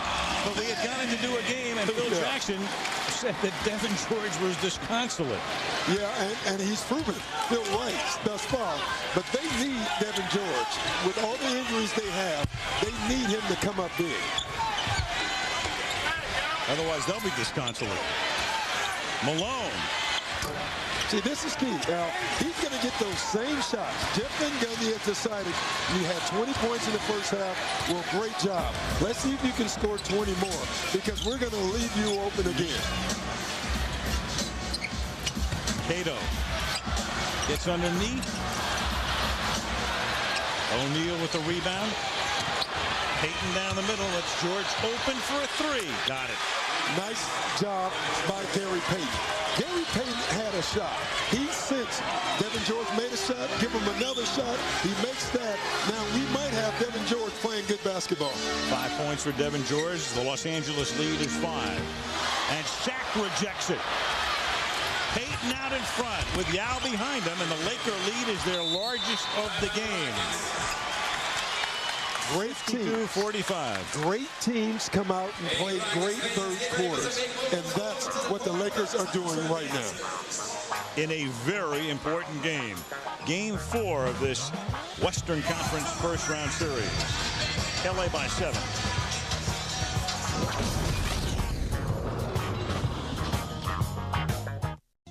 This copyrighted telecast of the National Basketball Association may not be retransmitted, reproduced, rebroadcast, or otherwise distributed or used in any form without the express written consent of the NBA. The NBA on ABC, brought to you by Coors Light. Unleash the Rocky Mountain cold taste of Coors Light. Allstate, are you in good hands? And Nissan, who invites you to shift the way you move through the world. Back in Houston, Gary Payton and the Los Angeles Lakers on top 52-45, 3 minutes into the second half. Karl Malone, Gary Payton, big offseason headline, coming to LA for one reason and one reason only, to try to win for each his first championship ring. And there they are, and you take a look at those illustrious numbers, but the key numbers are at the bottom. 0-0. Yeah, but, you know, in that 0, they've really not had a lot of help. Karl Malone had a great player next to him in John Stockton. And other than that, you know, they haven't had a lot of chances. You look at their team now, they do. Check in with Michelle. Well, Gary Payton, I asked him before the game about that championship. He said he wants to win one to get it over with and then start next season fresh. Whether or not he'll be back with the Lakers is a question. He said there are a couple of key variables. One is the system. And Alan Doc, I would guess that that implies whether or not Phil Jackson is back, if he's worried about if he's going to fit into the system. Wouldn't you say? You could make the case for nobody being back. Yeah, you really could. I mean, with this Laker team, this might be one and done. You don't know, but bottom line is Phil Jackson has won 9 titles with that system. If he's back, the system is not changing, and it shouldn't change. Jackson's in play. Bryant's in play. Malone and Payton will be in play as Jackson drops one here to make it a 5-point game. And the only guy who seems to be for certain back with the Lakers next year is Shaq. And Shaq was carrying on in preseason about a contract renewal. But he's tied to him right now. Yeah, and I just got a feeling that he will not be traded. He will not be traded. Karl Malone. Malone, by the way, has become not only the first 40-year-old in the history of the NBA playoffs to score 20 and a half. There's only one other guy, 40 or more, who scored 20 in a game, and that was Kareem Abdul-Jabbar, who did it 14 times. Slam dunk by Cato. Well, the bottom line is there's not a lot of 40-year-olds who have played in the playoffs. That is the bottom line.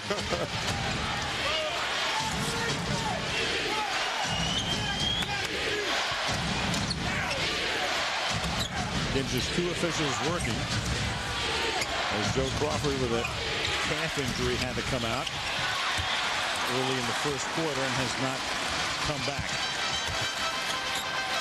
Inside to Yao. Back out, Mobley for 3. Should have shot the first one. Yeah. That's tough when you pump fake like that behind the 3.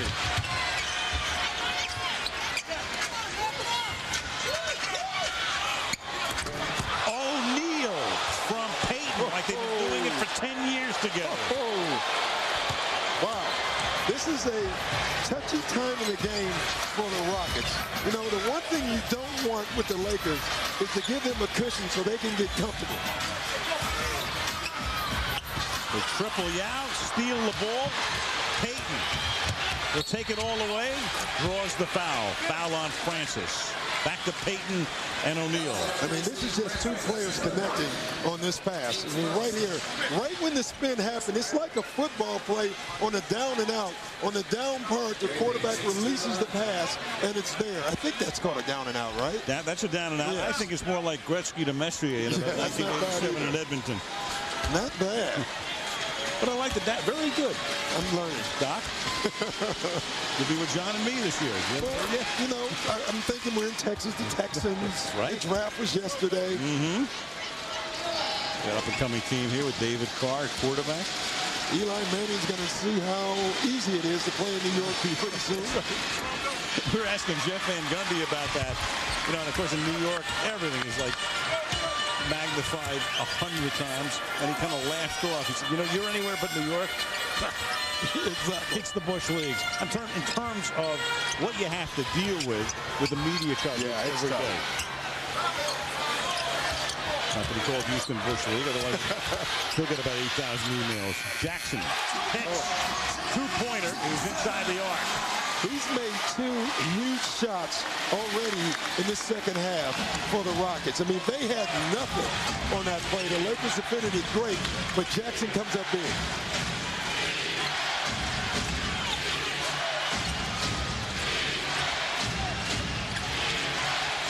Malone. Two more. 24 points. Malone. He's making them pay. He has to make those shots, or at least take those shots, and he's doing it. You're right. You're talking about Van Gundy saying, show me again. He can get 20 in a half, and he's got 4 in this half. He's 10 of 14, and Mobley gets fouled. Bryant. I mean, this is great defense by Devin George, but better offense by Jimmy Jackson. And then down on the other end, they're putting Yao Ming now on Karl Malone, but you can see wide open. You didn't even see a hand in the picture. Karl Malone is getting wide open shots, and right now he's making them. Yao. Cato picks up the rebound. Then Mobley sends it into the corner, and that's in and out. But Jackson gets it back, and we got a whistle. Look at Phil Jackson. He is miffed right now because Kobe Bryant picks up his third foul, and he wants to know why there was not a foul over the back instead of a foul on Kobe Bryant. And he wasn't too happy about the last foul either. You know, we talked about Karl Malone being more animated. Phil Jackson is more animated in this game also. Well, it's playoff time. O'Neal and Yao go down. They're down under the basket. That's why it's 4-on-4 here. Yao gets back. Jack just working his way back up the court. Taken away. Quick steal by Cato. Again, because they're double teaming Shaq before he catches the ball.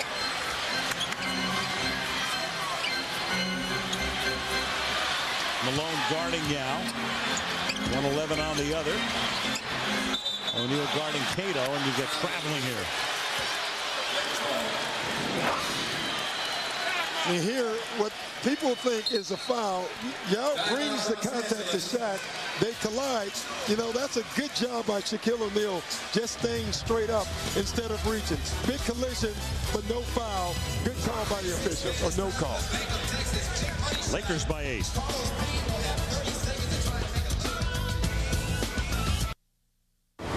Welcome back to 20th Century Fox's presentation of ABC Sports. Play like there's no tomorrow. Back back in Houston. Lakers lead at 59-51, but good news here in that referee Joey Crawford has returned to action in this game just in time for the rest of this second half. He had been taken to a hospital nearby for tests on his calf. The concern was, he told me, that because he travels so much, he might have a blood clot in that calf. But they did all the tests. They ruled that out. They've decided it's simply a calf strain. They've got him in a sleeve, and he is back in action. He said, I was mostly concerned about leaving my two buddies out there alone. I wanted to be the third guy here to share my burden of the duties. Guys? Thank you, Michelle. And there he is, Joey Crawford. And needed in this game. You know, I found it interesting. All the veteran players came out, and the first thing they asked, Joey, you're okay? Yeah, right. Such concern. Such concern. Joey, where have you been?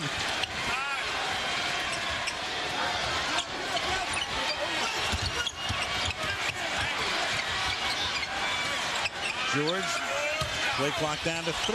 O'Neal. Ticking down to 4 minutes left. Third quarter. LA up in the series, 2-1. Up by 8, now only 6.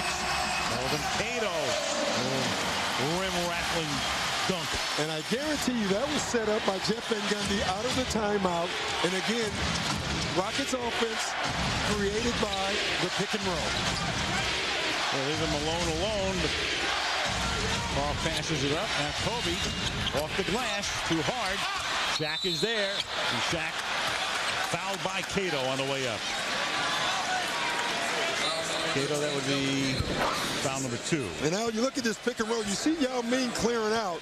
Malone has to stay with Yao, which allows Cato to set the pick and roll and get an open dunk. Nice offense. Shaquille is 1 out of 6 from the free throw line. 11 out of 37 in this series. I don't like the pace of this game if I'm Jeff Van Gundy. I love the first half, the first quarter. They were in transition. I like the first 2 minutes of the third quarter. But since then, it's been a half-court game, and I don't think that's good for the Rockets. Lakers controlling the pace of the game. Shaq makes 1 out of 2. 2 for 8 now on the day. 7-point lead. Francis at 27 the other night, 8 today. Mobley. Malone battles for the rebound. It's out of bounds, and it is out of bounds off Houston. Off Cato. Malone, leading scorer in the game with 24. O'Neal, the only other Laker in double figures at 10. If they're going to play this half court, the Rockets have to get involved in the pick and roll because that has hurt the Lakers. And 2, they have to go to Yao Ming down on the post. Yao with 10 points, 12 field goal attempts today. Payton gets doubled and gets it to O'Neal. And Shaq gets fouled, and that foul on Yao Ming is number 4. And you know what the officials are saying? You're asking, what was the difference? You can see Mobley talking to Yao Ming about the very thing. What was the difference? Well, the difference is Yao reached over top. You see how he's reaching over top instead of staying straight up. Shaq sees that, and he brings the ball right up into his arm. Smart play by Shaq. 10 points for O'Neal. 2 out of 8 from the free throw line.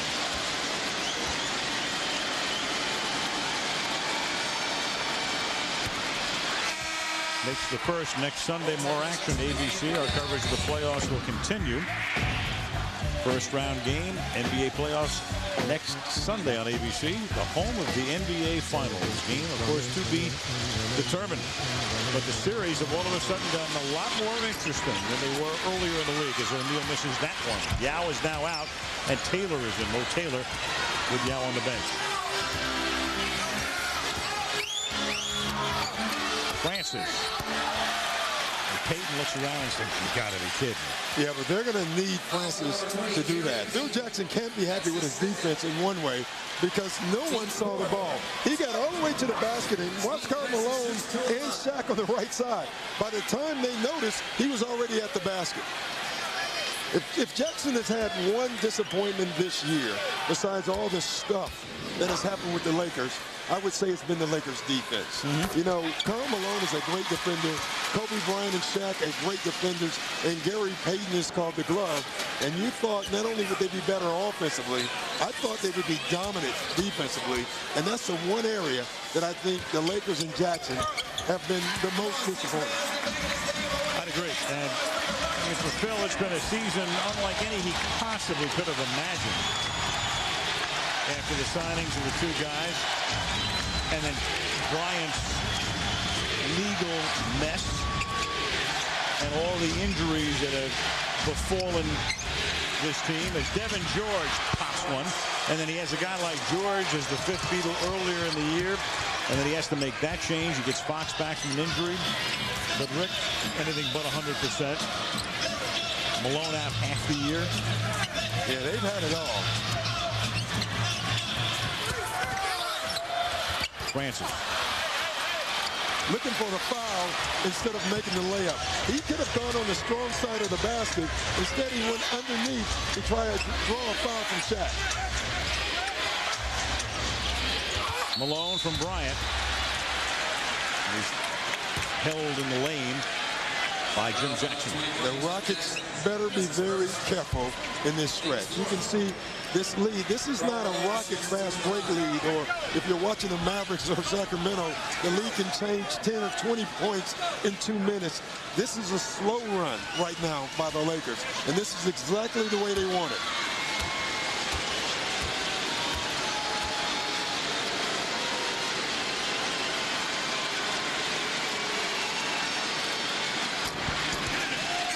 .25 for Karl Malone.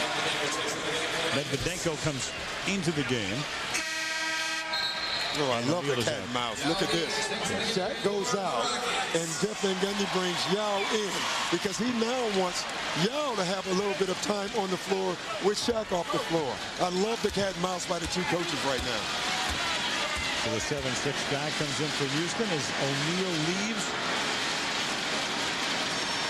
Shaq at 7-1. Malone makes them both for 26. I will say, I mean, it's an amazing thing, especially when you sit here and you watch it live, the way Yao kind of dwarfs Shaq. I mean, it's just an amazing thing to see O'Neal, and you see them go back on the court together. He is almost dwarfed by Yao Ming.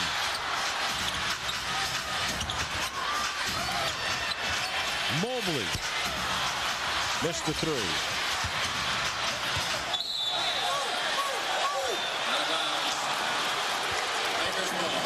See, you're wondering why Jeff Van Gundy would bring in Yao with 4 fouls. He's looking at an 11-point deficit right now, thinking this is a key stretch for us. We need our best players on the floor. No doubt. Minute and a half to go in the third. Biggest Laker lead of the game, 11 points.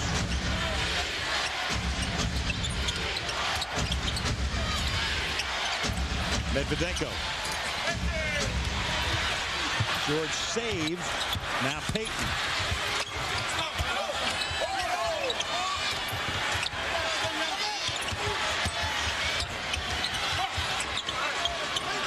Good Rocket defense and great patience by the Lakers. Finally, Payton's free. 4-3. Wow. Great patience. Great patience. They had 3 or 4 average shots that they turned down. They used the clock, and they got the exact shot they wanted. I'm not saying that was the dagger, but that was big. And then Yao answers with a deuce on the other end to make it a 12-point game. And look at the Lakers. They're walking the ball up. No hurry. Use the clock. Put the Rockets crowd to sleep. Lakers look like a team with a lot of playoff experience, and of course that is the case. Along with Utah almost every year, Peyton, Seattle a lot. Shaq and Kobe you know about, Devin George as well. You know, that's true. But the only thing is they don't have playoff experience together. You know, Karl Malone and Peyton have been in a ton of playoff series, but they haven't been in it with Kobe Bryant. They haven't been in it as role players. And that's a good point. They keep saying they're going to get it together, but if you're not going to get it together by the end of April, when are you going to get it together? 10-point game. Waning seconds in the lane. It's Medvedeco, and the Lakers can't get a shot away. Yeah, nice finish by the Rockets, scoring those last 4 points, cutting it to 10, getting them back in this game. But the Lakers outscore the Rockets 24-18 in the third quarter. End of 3. The Lakers lead by 10, and the NBA on ABC continues after this message and a word from our ABC station.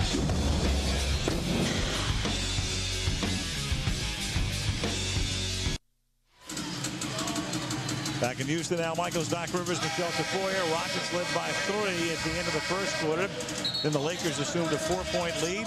We had an altercation in the first half, which led to that. Karl Malone, the ripped shirt, and he refuses to wear the backup badge of honor here as Malone is having a phenomenal afternoon, and we start the fourth quarter. Yeah, one of the things we talked about, look at this here.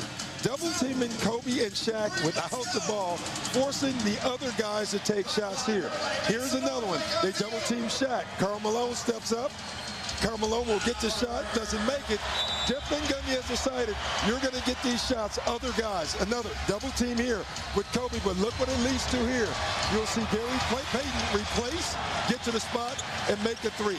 If the role players on the Lakers make 3s and shots, it makes it very difficult for the Rockets to come back in this game. If they don't, they can't. That was a role player's 3-point attempt. Kareem Rush missing. Rush and Walton are in the game. Interestingly, the Lakers pulling away in the third quarter, and they did it with Kobe not scoring. And O'Neal with 4 points. Jackson, floating hook, makes it an 8-point game. Jimmy Jackson has been huge in the second half. He has allowed the Rockets to hang close. He's now their leading scorer. Jackson has 14 points. 10 in this half. Kobe. Yeah, the problem with double teaming Kobe with Yao away from the basket, Kobe doesn't care if Yao is double teaming him because he knows he can still go around him.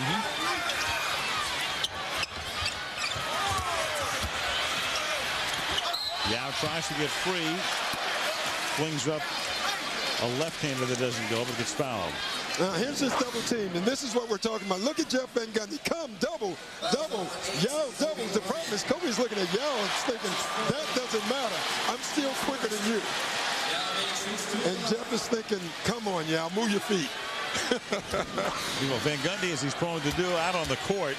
Kobe Bryant has just picked up his 4th foul. Which is huge. You know, the story that really hasn't been talked about is Mobley in the first half was in foul trouble, and that allowed Kobe to be free. He's not scoring, but he's getting everyone else great shots. Now Mobley has 3, Kobe has 4, Yao has 4. O'Neal has 3. Early fourth quarter, Lakers trying to go back to LA for game 5, which is Wednesday night, and go back with a 3-1 lead.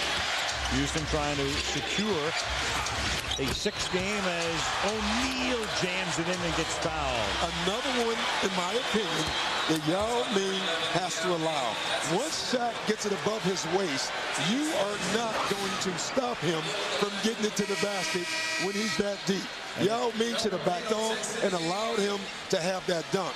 Now he has 5 fouls, and he has to sit. And he has to come out of the game with 10:37 remaining in the fourth as O'Neal goes to the free throw line to try to make it an 11-point game. I've never seen Patrick Ewing look so small. It's amazing. I thought that was Ewing's son. O'Neal over Cato, and Walton is there, trying to get the rebound, couldn't. Francis has to be big right now. Jump ball. Francis has to come up big right now, and it doesn't necessarily have to be scoring. It has to be getting guys involved. Great defense by Rush there. Especially with Yao on the bench with 5 fouls. Francis has done a good job, have the Lakers holding him in check. 3 out of 7 from the field. with 10 points. I mentioned before, I said if you sit here as we do at courtside and you watch Yao and Shaq, it's an amazing thing to see Shaq smaller than anybody, and then Ewing looks like yeah. Patrick Ewing's a pretty big guy.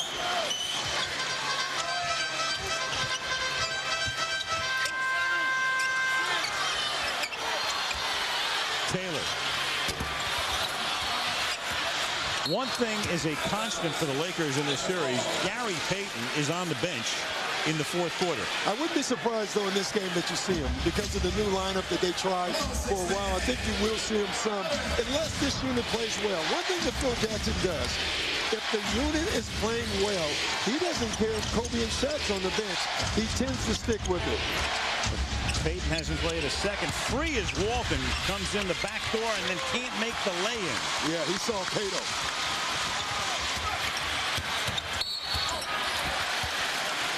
Jimmy Jackson, Al, I'm just going to keep saying it, is single-handedly right now keeping this Rocket team in this game. Without him, this game would be over. You're right, because Francis has been, for him, a non-factor. Mobley with those 3 fouls early. He's 3 out of 13. Yao is on the bench. Cato, you know, is going to give you defense. He's giving them a little offense today with 10 points. And Jackson's the guy.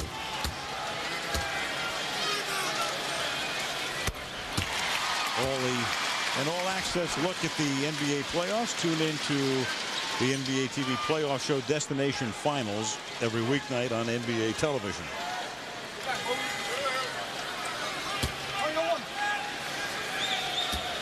Lakers have shot 26 free throws and only 10 so far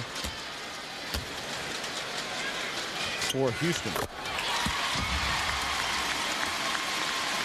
Jackson makes them both. That's 16 points for him. 8-point game now. Rockets are hanging close. And that's what they have to do right now. Weather this storm without Yao Ming.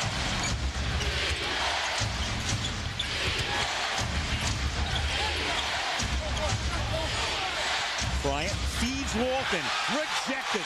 Swatted out of bounds by Cato. The first time Walton got a layup, he missed it because he saw Cato.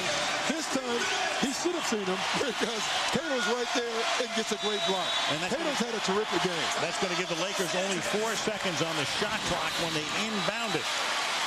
Phil Jackson takes the timeout. 9:16 remaining. Fourth quarter, game 4. Lakers by 8. Rico in New York with his Gatorade X Factor studio update. If you're just getting in, there's a team that is into the second round. The Indiana Pacers, after Boston knocked them out last year, they returned the favor with 4 double-digit wins in the sweep of the Celtics. Now 2 more teams may be swept tonight. Knicks trying to get 1 against the Nets. Grizzlies at home trying to get 1 against the Spurs. Both of those games on TNT this evening. We send it back to Al, Dr. Michelle in Houston. Thank you, Mike. Now, you were down here with Tom Tolbert the other night on ESPN, and they didn't do this to you, did they? I mean, they have in every arena now. They have this "give 'em a kiss" thing, which they put up on the big. Look at this.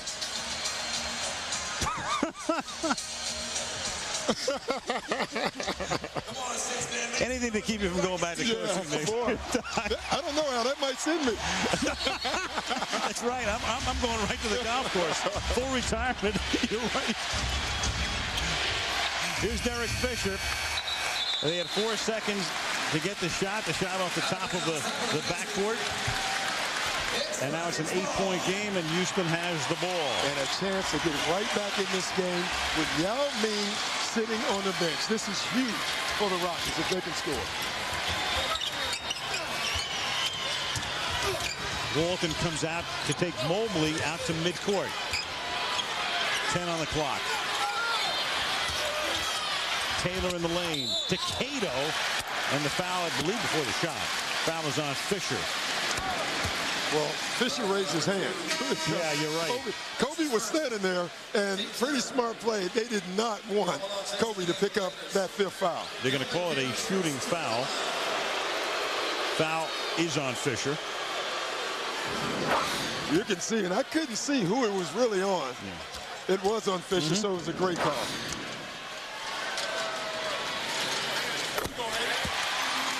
I tell you right now, this has been a series, in my opinion, about the role players. Both teams have done a pretty good job of trying to double team and stop their key guys. And it's really been the team whose role players have played better. Cato and Jackson have been terrific. Karl Malone has been good. Devin George has been good for the Lakers.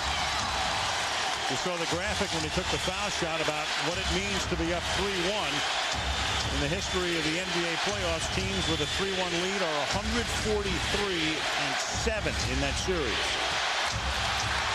Taken away from Malone. Jackson. Taylor gets it back out to Mobley for a three. It doesn't go.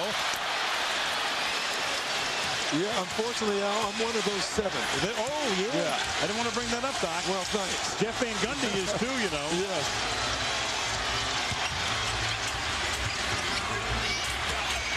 Fisher, long 2. Bryant collects it. Trying to get it to Shaq, and Shaq goes down hard. Taylor over Malone off the glass. The Rockets have fought back into this game. I mean, this is an impressive run from a team who hasn't been in the playoffs. And Gary Payton, who has not played a single minute in the last 2 games in the fourth quarter, will come in as Shaq gets it to drop. So there is Payton, who played 3.5 minutes in the fourth quarter in the first game, 0 in the second, 0 in the third. Back into the next stoppage.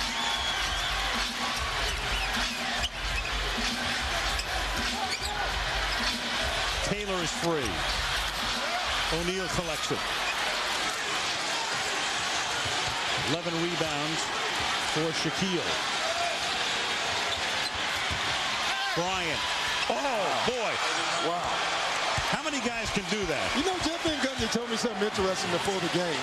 He said Kobe Bryant is one of those guys, if you make a mistake at all defensively, he will take advantage of it. He's double-teamed him throughout this series, and he only has 3 turnovers in this entire series. That was a great example right there. Great example of what he can do, and he did it. That spectacular three-point play in week 2, or in game 2, was the key. There's Shaq colliding with Cato. Shaquille goes down, comes back and gets the bounce here. And then Bryant with a move very few can make or have ever been able to make with 6:55 to go. Lakers by 8.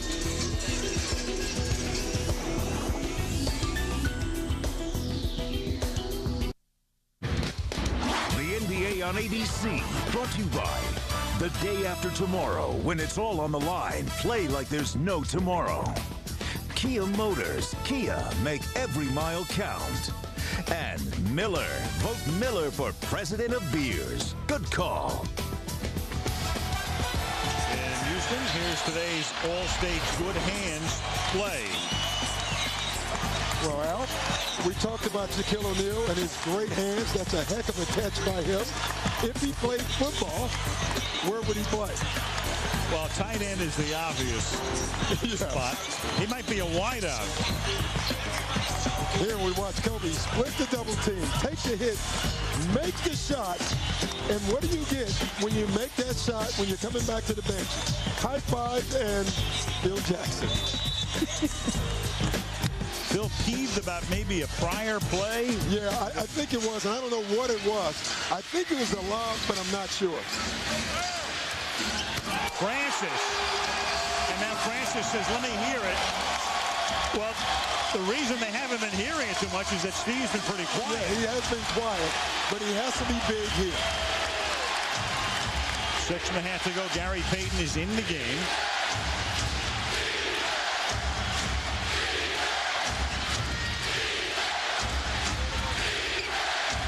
Bryant. Lakers battle, and Kobe got smacked in the face. Fighting for the ball. And it looked like poked in the eye. When you see a player react, it's usually his eyes. And Kobe doesn't react very often. No, the only time I've seen him, well, this season, the second time he hurt his shoulder in a Seattle game. Yeah, you can see it right there. Yep. Steve Francis got the left hand in there. That, along the way, is the 4th foul for Francis. And we'll take a break.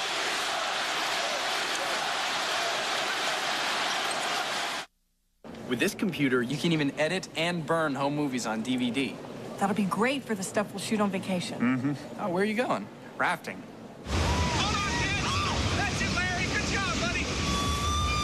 Keep paddling, Where's Boo? Did I mention you can edit stuff out? That'd be good. Thousands of possibilities. Get yours. Best Buy. Back a live shot of Bryant just before we came back. Jackson, who played the stern father the last time Kobe went to the bench, was now the consoling, concerned parent when Kobe came over. Yeah, it's pretty interesting. I've always thought that, you know, as a coach, you get on your players, but it's never personal. It's about winning, and you really care about your players, and I think Phil Jackson just showed a little bit of that to Kobe. Kobe still blinking out on the court, but staying in the game. Didn't want to come out. Gary Vee was trying to get him over to the bench, the Lakers trainer. Shaq has it.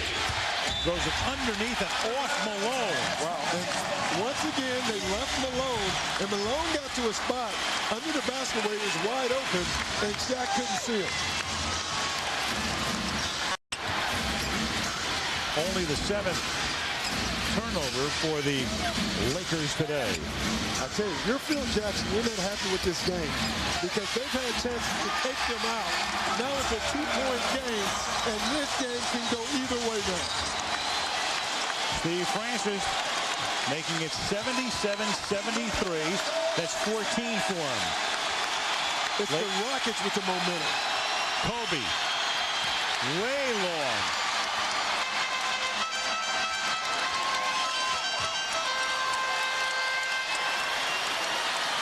Mobley on Malone, loses control of it, but gets hit on the arm, and that foul is going to be on Malone. Al, you remember when the Lakers had that 12-point lead? They looked comfortable, and we talked about it earlier in the game. The one thing you don't want the Lakers to have is a lead because this new team gets comfortable and very good. Now that's been all taken away, and you can see it on their faces. This is an uncomfortable game now for the Los Angeles Lakers. Kareem Rush, who can light it up from three-point land and has in this playoff series, will come in. Lakers' largest lead was 14 points. It's a 3-point game right now. Mobley can make it 2. Rush comes in. And Kobe Bryant goes out. 5:21 remaining in the 4th period.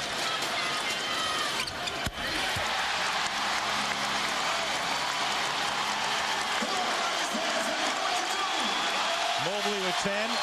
5 Rockets now in double figures. Crowd on its feet.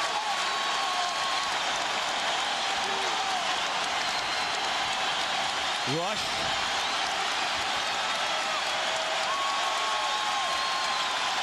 Inside to Shaq. Got it.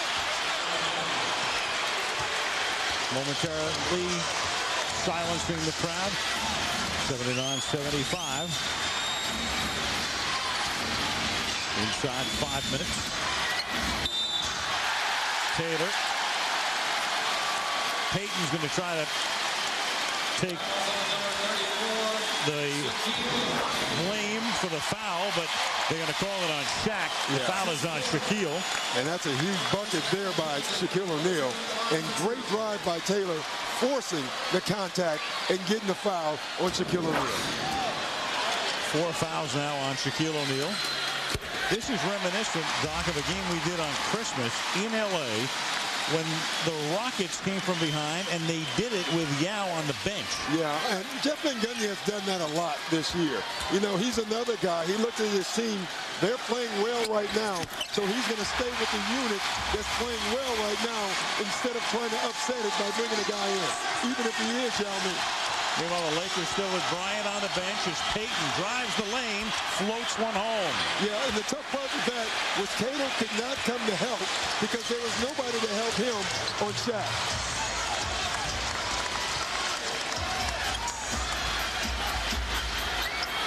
Francis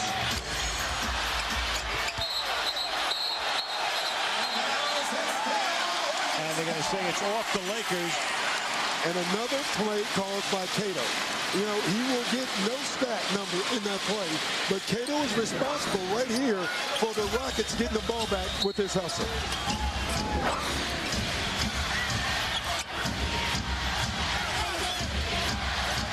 Rush guarding Mobley.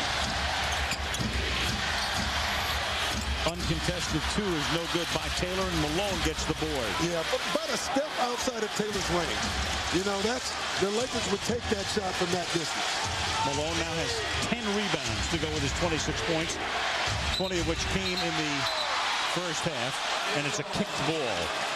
Lakers will inbound. And right now, the role players, Karl Malone and Gary Payton, have injected themselves into this game. Now Kobe's getting ready to come back into the game. He'll come in, Rush comes out. So the Lakers have their Fab Four plus Devin George on the floor right now. Yao Ming is standing up on the Rockets sideline, but not yet ready to come back into the game. Yao with 5 fouls.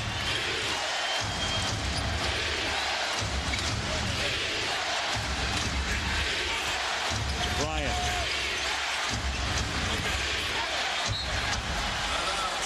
Out of bounds, and that's 4 seconds on the shot clock. So the Lakers, as was the case a few minutes ago, will have to get off a quick shot, which was unsuccessful the last time. George to inbound, 4 on the shot clock. Payton can't even get the off-balance shot away and travels. Again, they're leaving guys to double team other guys. Right there, Jimmy Jackson calls that play because he left Devin George to double team Gary Payton, knowing there's only 4 seconds on the clock, not enough time to make a pass.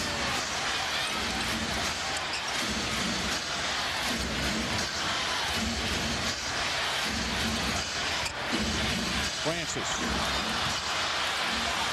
Bryant for the rebound. So Steve very much trying to take over as he did in Game 3 on Friday night. Yeah, he has to. That was a good shot. Just didn't go in.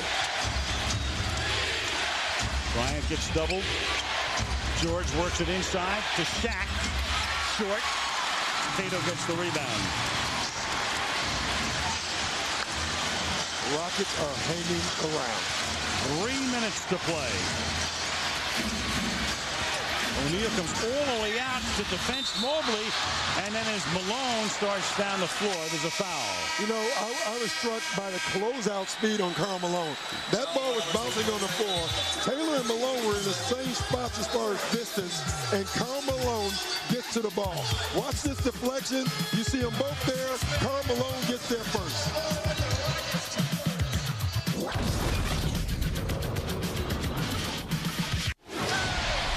This series started in Los Angeles a week ago last night. Kobe Bryant missed that shot with the Lakers down by 1, but O'Neal was there to clean it up. And then the Rockets still had a chance at the horn with Jim Jackson, normally deadly from that left corner for a 3, missing. And by that narrower margin, did the Lakers escape? Then Kobe had them pull away in the second half in Game 2. Rockets win Game 3, and here we are, Doc, right now. Tight one, going right down to the end in Game 4. Going right down to the end, and now it doesn't matter with transition or half court. The rest of this game is going to be half court most likely, unless you get a turnover. It's going to come down to execution. I think Jeff Van Gundy has just done a wise thing by putting Yao Ming in. Forget the fouls or anything else. They need his offense. They need him involved offensively. They were +6 with him on the bench. Yao guarding Malone. Here's Kareem Rush, and Rush had that one partially blocked. Payton is still in. Rush had come in for Devin George. That's the second time in 2 games in a row down the stretch Phil Jackson has come out of timeouts and run plays for Kareem Rush. And neither's worked. Rush had a chance the other night to turn a 6-point game into a 3-point game on the play they called for him late in the 4th.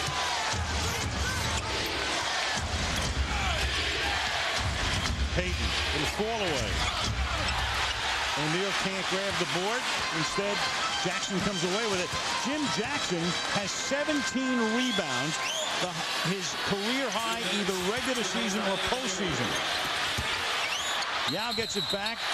is going down, and traveling is the call. Oh, what a play by Karl Malone. He's been holding and pushing legally, I must say, all game low with the body. And at the very end, watch Karl Malone pull the chair. Yep. He'll back up. Ming is looking for Malone's body, and he can't find it. He loses his balance, and he travels. Excellent play. Is there a guy who can do that in the league any better than Malone? No, the only guy that used to do it pretty well was Rick Mahorn. Kobe has the pass knocked away. Trying to get it to Malone. We have 1:40 to play. It's a 4-point game. 18,000 plus standing at the Toyota Center as Mobley goes all the way. Pick and roll. And it works now because Ming is in the game and you can't leave him. So Ming didn't score. He wasn't involved in that play. His presence was huge. Malone. Payton got the rebound. Again, Malone wide open. They're going to leave him open again. They are going to make somebody else beat them instead of these two key guys. Kobe, Yao comes out to help out. Rush gets it into O'Neal, and O'Neal gets fouled by Cato underneath. Great foul. Shaq's going up. Number one, they're not in penalty, so they have to take it out on the side. And the key to this right here is he has the ball below his waist. He wraps him up so he can't get the ball up. Great foul by Cato. Even if they were in penalty, it was a good foul. 1:03 remaining. Huge possession. Big possession here for both teams. 14 on the shot clock.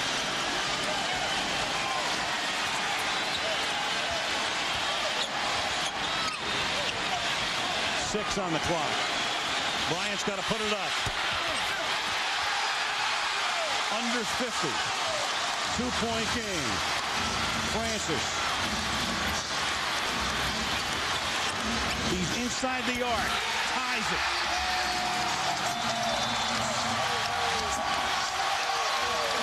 Timeout Lakers.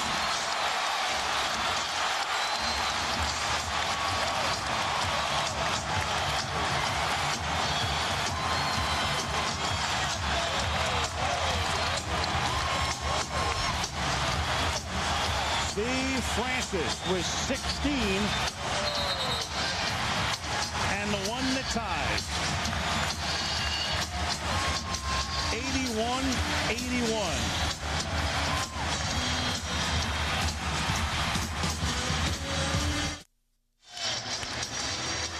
World News Tonight Sunday or your local news coming up except on the West Coast. Doc, even though Houston lost 6 of its last 8 regular season games, I think a lot of teams feared of all the bottom seeds in either conference, this was the one they feared. And the way it's turned out, there was a lot to be fearful about because the Rockets are right there. Well, they have Ming number 1, and they have Steve Francis number 2. When you have 2 players that are quote-unquote franchise players on the same team, it makes it very difficult to play against that type of team in the playoffs. And here you see Steve Francis stepping up and making a huge shot. I thought the key to this game thus far was Ming got in foul trouble. Jimmy Jackson's play kept them in. Jimmy Jackson and Cato kept them in this game. Now they have a chance to win this basketball game. This game was last tied at 37 all with 3 minutes and change remaining in the second quarter. Now, we talked about Karl Malone and Gary Payton and Fisher getting wide open shots all game. They may get another one here, and they might have to make it to win this game.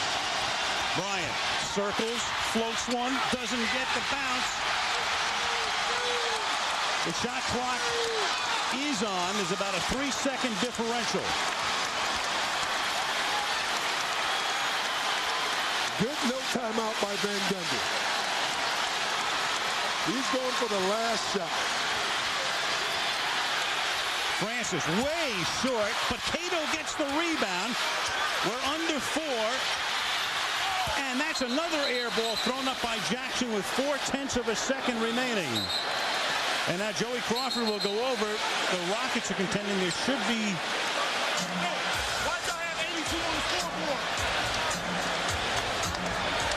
I think what they want to check is the 24-second clock. I'm thinking so too right now. Sure. They're thinking the ball didn't hit the rim, neither shot, and they want to check when the Rockets got the rebound, how much time was on the clock. You know, there's a 2-second difference here, almost 3 seconds. If the ball didn't hit the rim, it's no way that it can be 0.4. It has to be 2 seconds left on the clock unless the officials are saying that the ball hit the rim on one of those shots. And I don't think it did. I think they turned the clock off. This is the correct call. They're going to put 3.1 back on the clock. But the question I have right now, why I'm hesitating for a second, it looks like the Lakers should have the ball, so this would work against Houston. I mean, did any Laker touch the ball before it went out of bounds? I think they're going to give the ball to the Lakers. They have to, unless they say the ball hit the rim. Right. If the ball hit the rim, it's a new 24-second clock, and you can get it. So the Rockets were actually arguing against themselves the way it looks at the moment. We'll be back in a second. Here's Mike Tirico in New York. All right, Al, thank you very much. And there's 3.1 left now, Tom, with this situation. Laker ball timeout at midcourt. Where would you go? Well, you got to go to Kobe Bryant, but Houston also knows you're going to Kobe Bryant. So with that, you look for guys like Derek Fisher, Kareem Rush, or Karl Malone to make a jump shot. Because if I'm Jeff Van Gundy, I'm not letting Kobe Bryant beat me, and I know Phil knows that too. And how do you defend? Oh, just like Tom said, you know, I'm going to put 2 guys on Kobe Bryant. I'm going to make sure he does not beat me. He's going to have to get the ball. He's going to have to make a pass to one of those guys, and it's going to be, you know, Karl Malone or Fisher or Payton. They're going to have to win the game for him. Yeah, great playoff action here. A reminder, guys, we'll be back at it next Sunday. The NBA playoffs continuing on your home of the NBA Finals, ABC Sports. We'll see you at 3 Eastern for GMC NBA Hang Time. We're going to be doing some hanging for overtime here. We'll see what happens. Back to Al, Doc, and Michelle in Houston. All right, Mike. This may be treated as a shot clock violation. Joey Crawford went over to the scorer's table, and that's what they're going to treat it as. And as it turns out, this is good for the Lakers, who take a timeout and have extra time on the clock and inbound the ball at midcourt. Excellent officiating. They were right. The Rockets scorer's table turned the 24-second clock off on that second shot, saying that the ball hit the rim, but the officials never signaled that it hit the rim. It should have been a 24-second violation and give the ball back to the Lakers. Excellent officiating right here. And now there's a timeout taken as the teams come out, as there normally is, to take a look at what the initial alignment was. So the Rockets were arguing, in effect, against themselves when the clock was at 0.4 of a second. Even though Crawford would have seen it anyway. He was on his way over there. And here is Crawford, of course. Crawford, who spent, you know, an hour in a hospital earlier today. Here he was going over to the scorer's table. Yeah. Got nothing hitting the rim. Absolutely. So we got a violation. All right. Violation. Relax. We got LA's ball on the sides. There was a difference of 3.1. Was there a difference of 3.1? Somebody talk to me. You know what's funny, Al, is he's talking to 3 guys who work in Houston. They don't want to tell him. But look at the shot clock. It doesn't hit anything. Now look at the clock. It goes off. That was a wrong move by the scorer's table. Right. Great officiating that they caught it. The guy screaming relax was the only guy yelling. Yeah, that's Joey Crawford. That's right. And he said it right away. The key thing that the official said, Joey Crawford said, was, I didn't see anything hit the rim, did you? Both officials said no. So from that point on, 24-second violation. Anything that happened after that was a non-issue. They were going to stop the game anyway. Well, as everybody who follows the NBA knows, it was Kobe on the last night of the regular season with those 2 miracle shots, one in regulation, the other in double overtime. And right now, Payton will inbound. And watch Derek Fisher on this also. Here comes Kobe. Do we see Portland again? No. Overtime.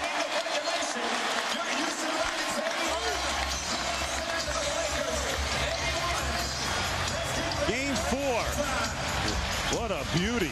It has been, and in my opinion, the tie goes to the Rockets. They are ecstatic to be taking this game in overtime with Yao Ming being in foul trouble most of the 4th quarter. 81-81. The NBA on ABC continues with overtime after this message and a word from our ABC stations.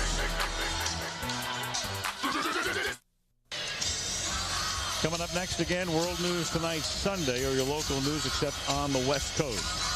Primetime lineup tonight, America's Funniest Home Videos, Extreme Makeover, Home Edition, Alias, and then the practice to wrap it up. But there's a lot more to go before we wrap this one up. First overtime game of the 2004 NBA playoffs. Pivotal game, either the Lakers go home up 3-1 for Game 5 on Wednesday, or they go back to L.A. 2-2, which means a definite 6th game here in Houston next Saturday. Yeah, and obviously that's not the situation the Lakers want, but obviously the situation that the Rockets need. O'Neal and Cato. Shaq has 17, Malone 26, Bryant 12, and Kobe 5 of 17 from the field today. He's 12 out of 37 is Bryant in the last 2 games. Meanwhile, Jim Jackson having just a phenomenal game. 16 points, 19 rebounds for the Rockets. And credit Rockets defense in the reason that Kobe Bryant is struggling. The double teams. Again, Yao playing with 5 fouls, and here's Bryant who can't make the shot. Yao had to think about that 6th foul. Payton. Come on, baby. Can't make that one either. And the reason Gary Payton got to the paint is interesting. When Kobe drives, he takes the whole team with him. When Gary Payton drives, just that guy guarding him helps. Kobe was in the corner. Payton drives. Jimmy Jackson stays at home with Kobe. They're just not going to let Kobe get off. And if someone else beats him, then they beat him. Payton now 1 out of 3 from the free throw line today.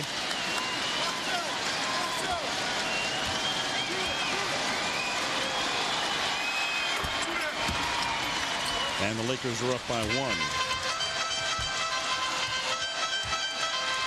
Steve Francis coming alive in the 4th quarter. A couple of big baskets. He has 16. Shaq comes out to guard Mobley, leaving Yao free. 83-82. That's the difference between Shaq and Yao. You know, Shaq's more powerful. Yao has more skill as far as he's able to make those open jump shots. Jackson is good from the free throw line. Malone gets by Yao, hangs one up that doesn't drop, and the foul is going to be on Malone, offensive. Now, the first 3 quarters, Karl Malone takes that jump shot. Down the stretch, he passes up the jump shot and then clears out and gets an offensive foul. 4 on him now. He is still going to have to take those same shots that they gave him in the first 3 quarters.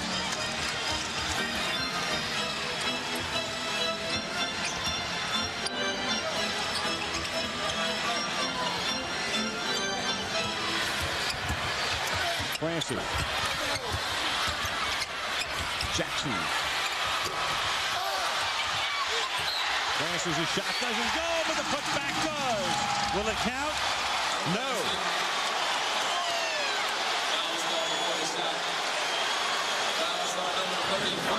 Foul is on Shaquille O'Neal. That's his 5th. And what Joey Crawford was calling it on, you can see it with that angle, was Shaq was grabbing his jersey, and he called it on that before Yao got the ball. So good call.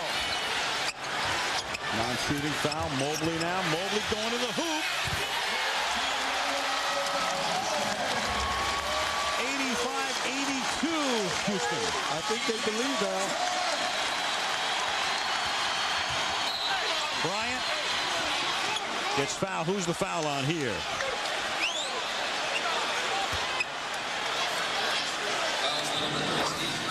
And you look at this drive here, and, you know, Shaq couldn't foul, had to get out of the way, and then Karl Malone was there so late that he couldn't foul. Again, what are they scoring on now? The pick and roll. That's Francis' 5th foul.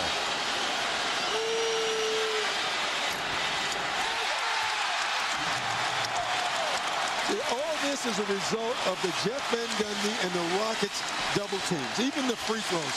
When you don't get shots, when everything's forced, you get no rhythm. 1 out of 2 for Bryant. 3:16 remaining. Rockets by 2. Rockets must execute down the stretch here. Mobley. That would have been a 2. Bryant.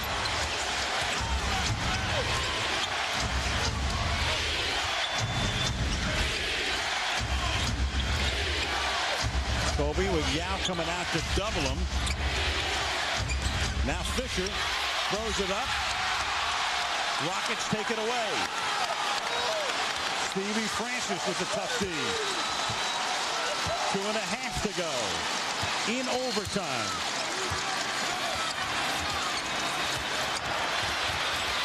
To the basket goes Mobley.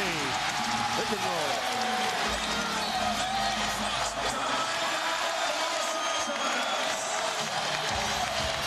The Rockets are picked and rolling. Up by 4. Once again here, Al, pick and roll. Shaq and Kobe get caught up into the screen. Nobody steps up to help. Cuttino Mobley now twice has gotten all the way to the basket off the pick and roll.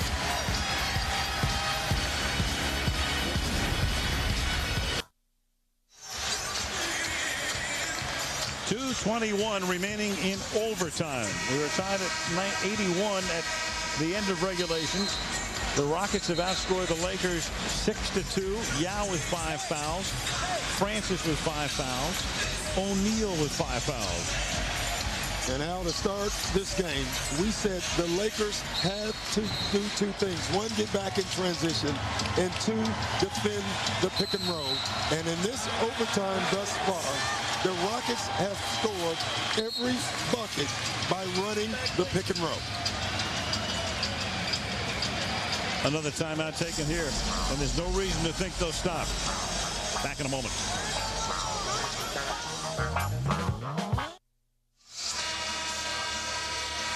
Kobe Bryant today played 49 minutes. There's 13 points. Doc talking about the pick and roll, and that's been the story for the Rockets, especially here in overtime.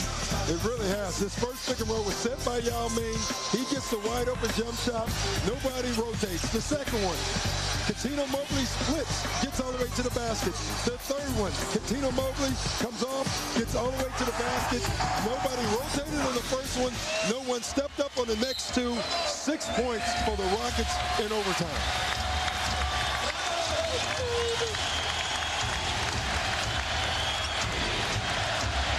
Bryant in the corner. Fisher. Payton gets the rebound. Clock ticks down to 2 minutes. Bryant doesn't hit the rim. Under 2 to play. First time Bryant gives it up. Fisher gets a wide open shot. He misses it. The second time Bryant forces the shot because his role players aren't making shots.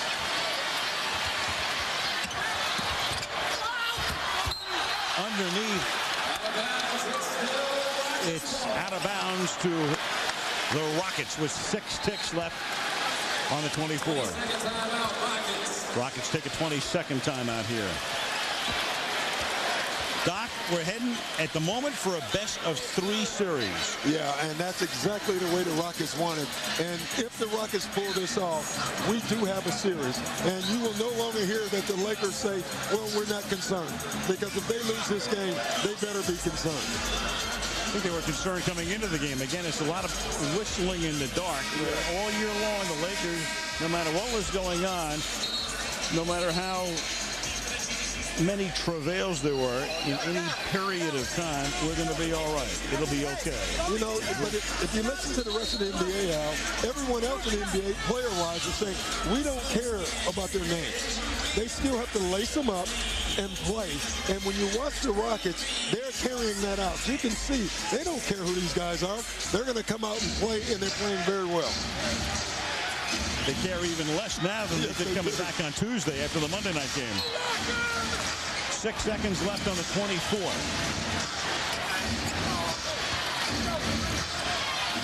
2 WCF with the board.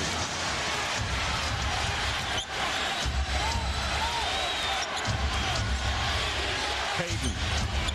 Malone's going to drive. Got it. Big. And foul. Again, Karl Malone is getting open shots, and he's taking advantage. He has responded to Ming. And more importantly, that's the 6th foul on Yao Ming. So Yao Ming has fouled out, but the Rockets know they can hang with the Lakers even without him, because while he was on the bench in the 4th quarter, they were able to outscore the Lakers during that stretch. They beat him on Christmas night with Yao on the bench, so they'll have to do it without him again in a game right now that's 87-83. Yeah, the key here, though, is Steve Francis, Mobley, Jackson. Someone on that team is going to have to step up. The other guy that I would assume that Jeff Van Gundy brings in is Maurice Taylor. He's been terrific down the stretch, and in 4 quarters for the Rockets, it's a tough matchup for the Lakers. The key, though, is the pick and roll now. The pick and roll is a little easier for them to defend when Yao Ming is not in the game, because the bigs can rotate. When Yao Ming is in the game, it's very difficult to rotate off him, because you have to keep a body on him. It's 87-85. Malone is 6 out of 8, tries to make it a 1-point game. And it's a 1-point game with 1:27 to play. Big 3-point play by Karl Malone. Taylor and Cato up front. And then Jackson has it stolen by Bryant. Kobe Bryant's going to go all the way off the glass and make it 88-87. So the Rockets went from having a 4-point lead and inbounding the ball with 6 on the 24 to a 1-point deficit, and Yao having fouled out in a nanosecond, in effect. The first was set up by Karl Malone's 3-point play. This was all Kobe Bryant. And that's what makes great players great, is they can struggle all game, but they're the one guy in the arena that never loses their confidence.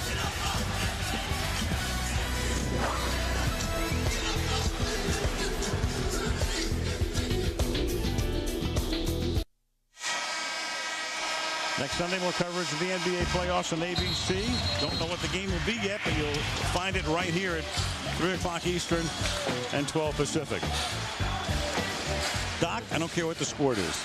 Postseason is just extraordinary. It's just special. And overtime in postseason, off the charts. It's amazing. And I don't want to hear about the scoring stuff either, Hal, because this is a low-scoring, unbelievable game to watch. And it's because of great defensive plays, exciting plays.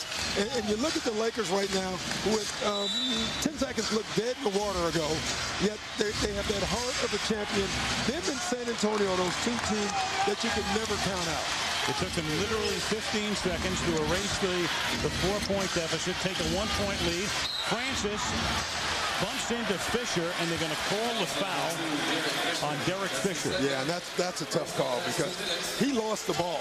You know, I really did. I thought Steve Francis lost the ball here, and then Derek, you can see the ball's lost already before the contact. So, but it didn't cost anything. You bring it on the side, except for now next foul, you go to the free throw line. That was the one to give, 60 seconds to play.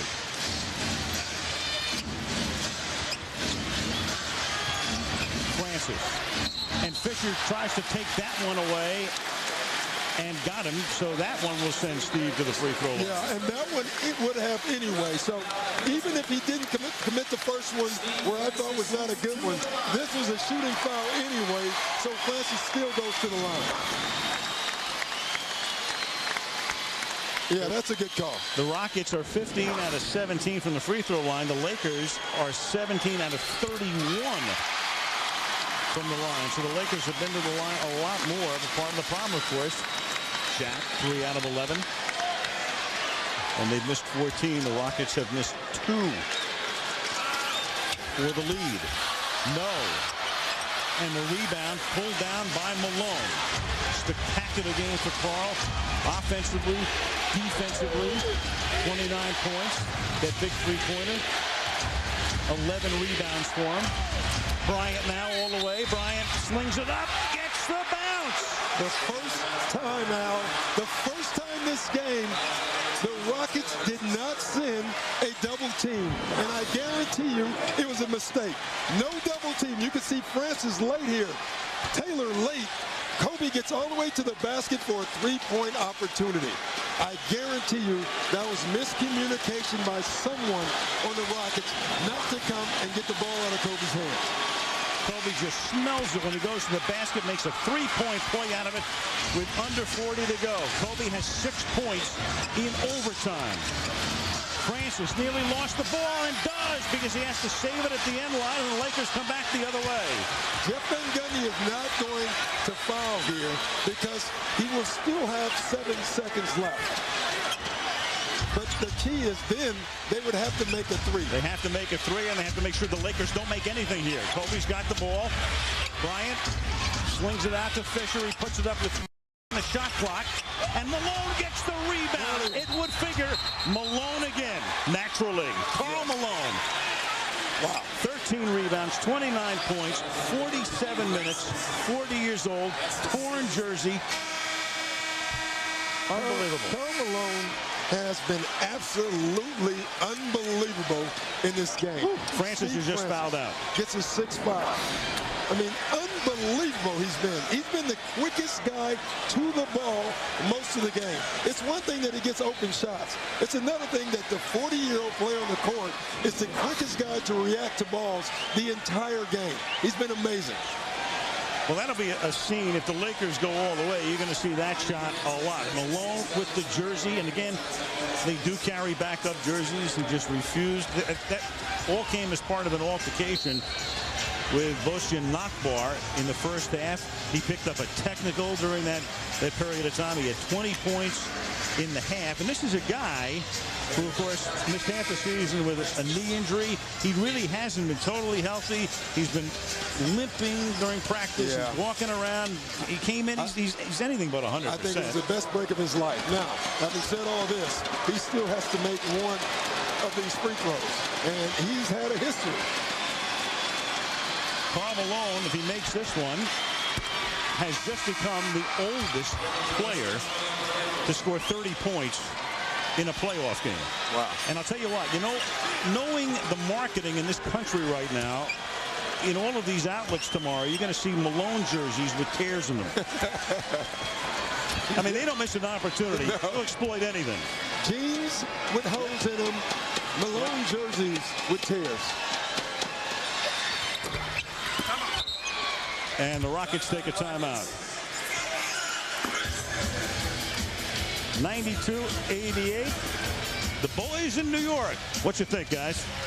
Well, you know, Al, you talk about the complexion of a series changing. If this was 2-2, remember Kobe Bryant goes to Eagle, Colorado for 3 days of the legal proceedings in his trial. This could have been a very different situation for the remainder of the series. But Houston probably is going to talk about the one in Game 1 and this one that got away from them in the series. Well, even more so this one. This is a devastating loss if they go on to lose this game. You fight from 14 down late in the third quarter. You send it into overtime. Not only do you have a 4-point lead, you have 2 or 3 possessions to extend it to a 6-point lead. And I'll tell you what, Kobe Bryant didn't have a magnificent game, but that's what guys do when they're all NBA first team. They make a defensive play and make 2 big monster offensive plays. This is what the Lakers are doing right now.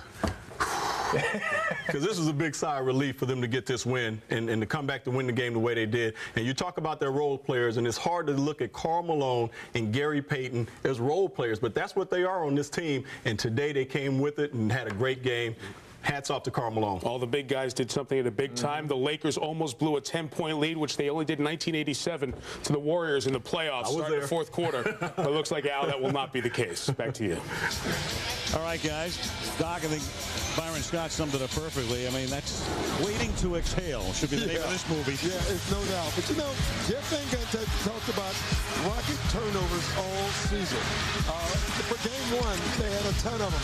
They've taken care of it since then. But 2 big turnovers in overtime has really hurt the Rockets. Yeah, they were the second most turnover-prone team in the league. Only the Washington Wizards turned it over more. And Bryant, you know, when you look at Bryant's numbers, they're not going to blow anybody away. 7 out of 21, 0 for 2 from three-point land, 6 rebounds, 5 assists. But the steal, and then at the end, as Patrick puts one up, and the Lakers will get on the plane and say what they hope is good riddance to Houston. Had they lost, they knew they'd be making a trip back here at the end of next week. Now they can wrap it up if they win the game in Staples Center on Wednesday, which will be a 5th game. And so the Los Angeles Lakers in the same bracket with San Antonio, and the Spurs trying to wrap up their series in advance tonight, are up 3-1 in an overtime game here in Houston. Somehow, some way, Malone, of course, is the big man. Let's go to Michelle. Karl Malone, talk about the overtime period and just your ability to maintain energy throughout this game. Well, that's what you work all the summer for, is games like this. We don't think about getting tired, but I think everybody did a great job down the stretch. Now made here hit some big buckets for us to get us a little cushion there. We were able to do it, but these kind of games right here you dream about. You didn't want to take off the jersey. What does it represent to you? Warrior, been a warrior. The more banging it is, the more my jersey get tore. I love it. I love it. Carl, thanks. Congratulations. Kobe, talk about the overtime period. What worked for you there? You know, I just had to do what I do best. You know, there weren't any gaps throughout the course of the game. I just had to be patient and attack early and try to close them out. What were you guys thinking going into that overtime, and then you're down by 4? How concerned were you that this was going to be a Houston win? Well, I mean, the concern is always there, but what I told the guys is that there's a lot of time. And we've been in this position before, and there was so much time left. You know, the important thing was just to get a stop, go down, score, and stop them. You got poked in the eye pretty badly, it looked like. How is it feeling? What happened? I think Francis got me pretty good in the eye. At one moment, when I took a shot, I saw about 3 baskets up there. You know, but I was able to shake it off in overtime. Well, you guys are up 3-1. Congratulations, Kobe. Thank you. Back to you, Al. Thank you, Michelle. Doc, I can only imagine in the Los Angeles area tomorrow, a lot of mailmen will be delivering mail with torn uniforms. Yeah, and they really should, in tribute of the 40-year-old Karl Malone. Awesome. Overtime. Lakers win it, 92-88. ABC Sports Online at ESPN.com. Coming up next, except on the West Coast, ABC World News Tonight. And now for Doc Rivers, Michelle Tafoya, and our entire ABC crew, this is Al Michaels saying so long from Houston, where the Lakers go up 3-1.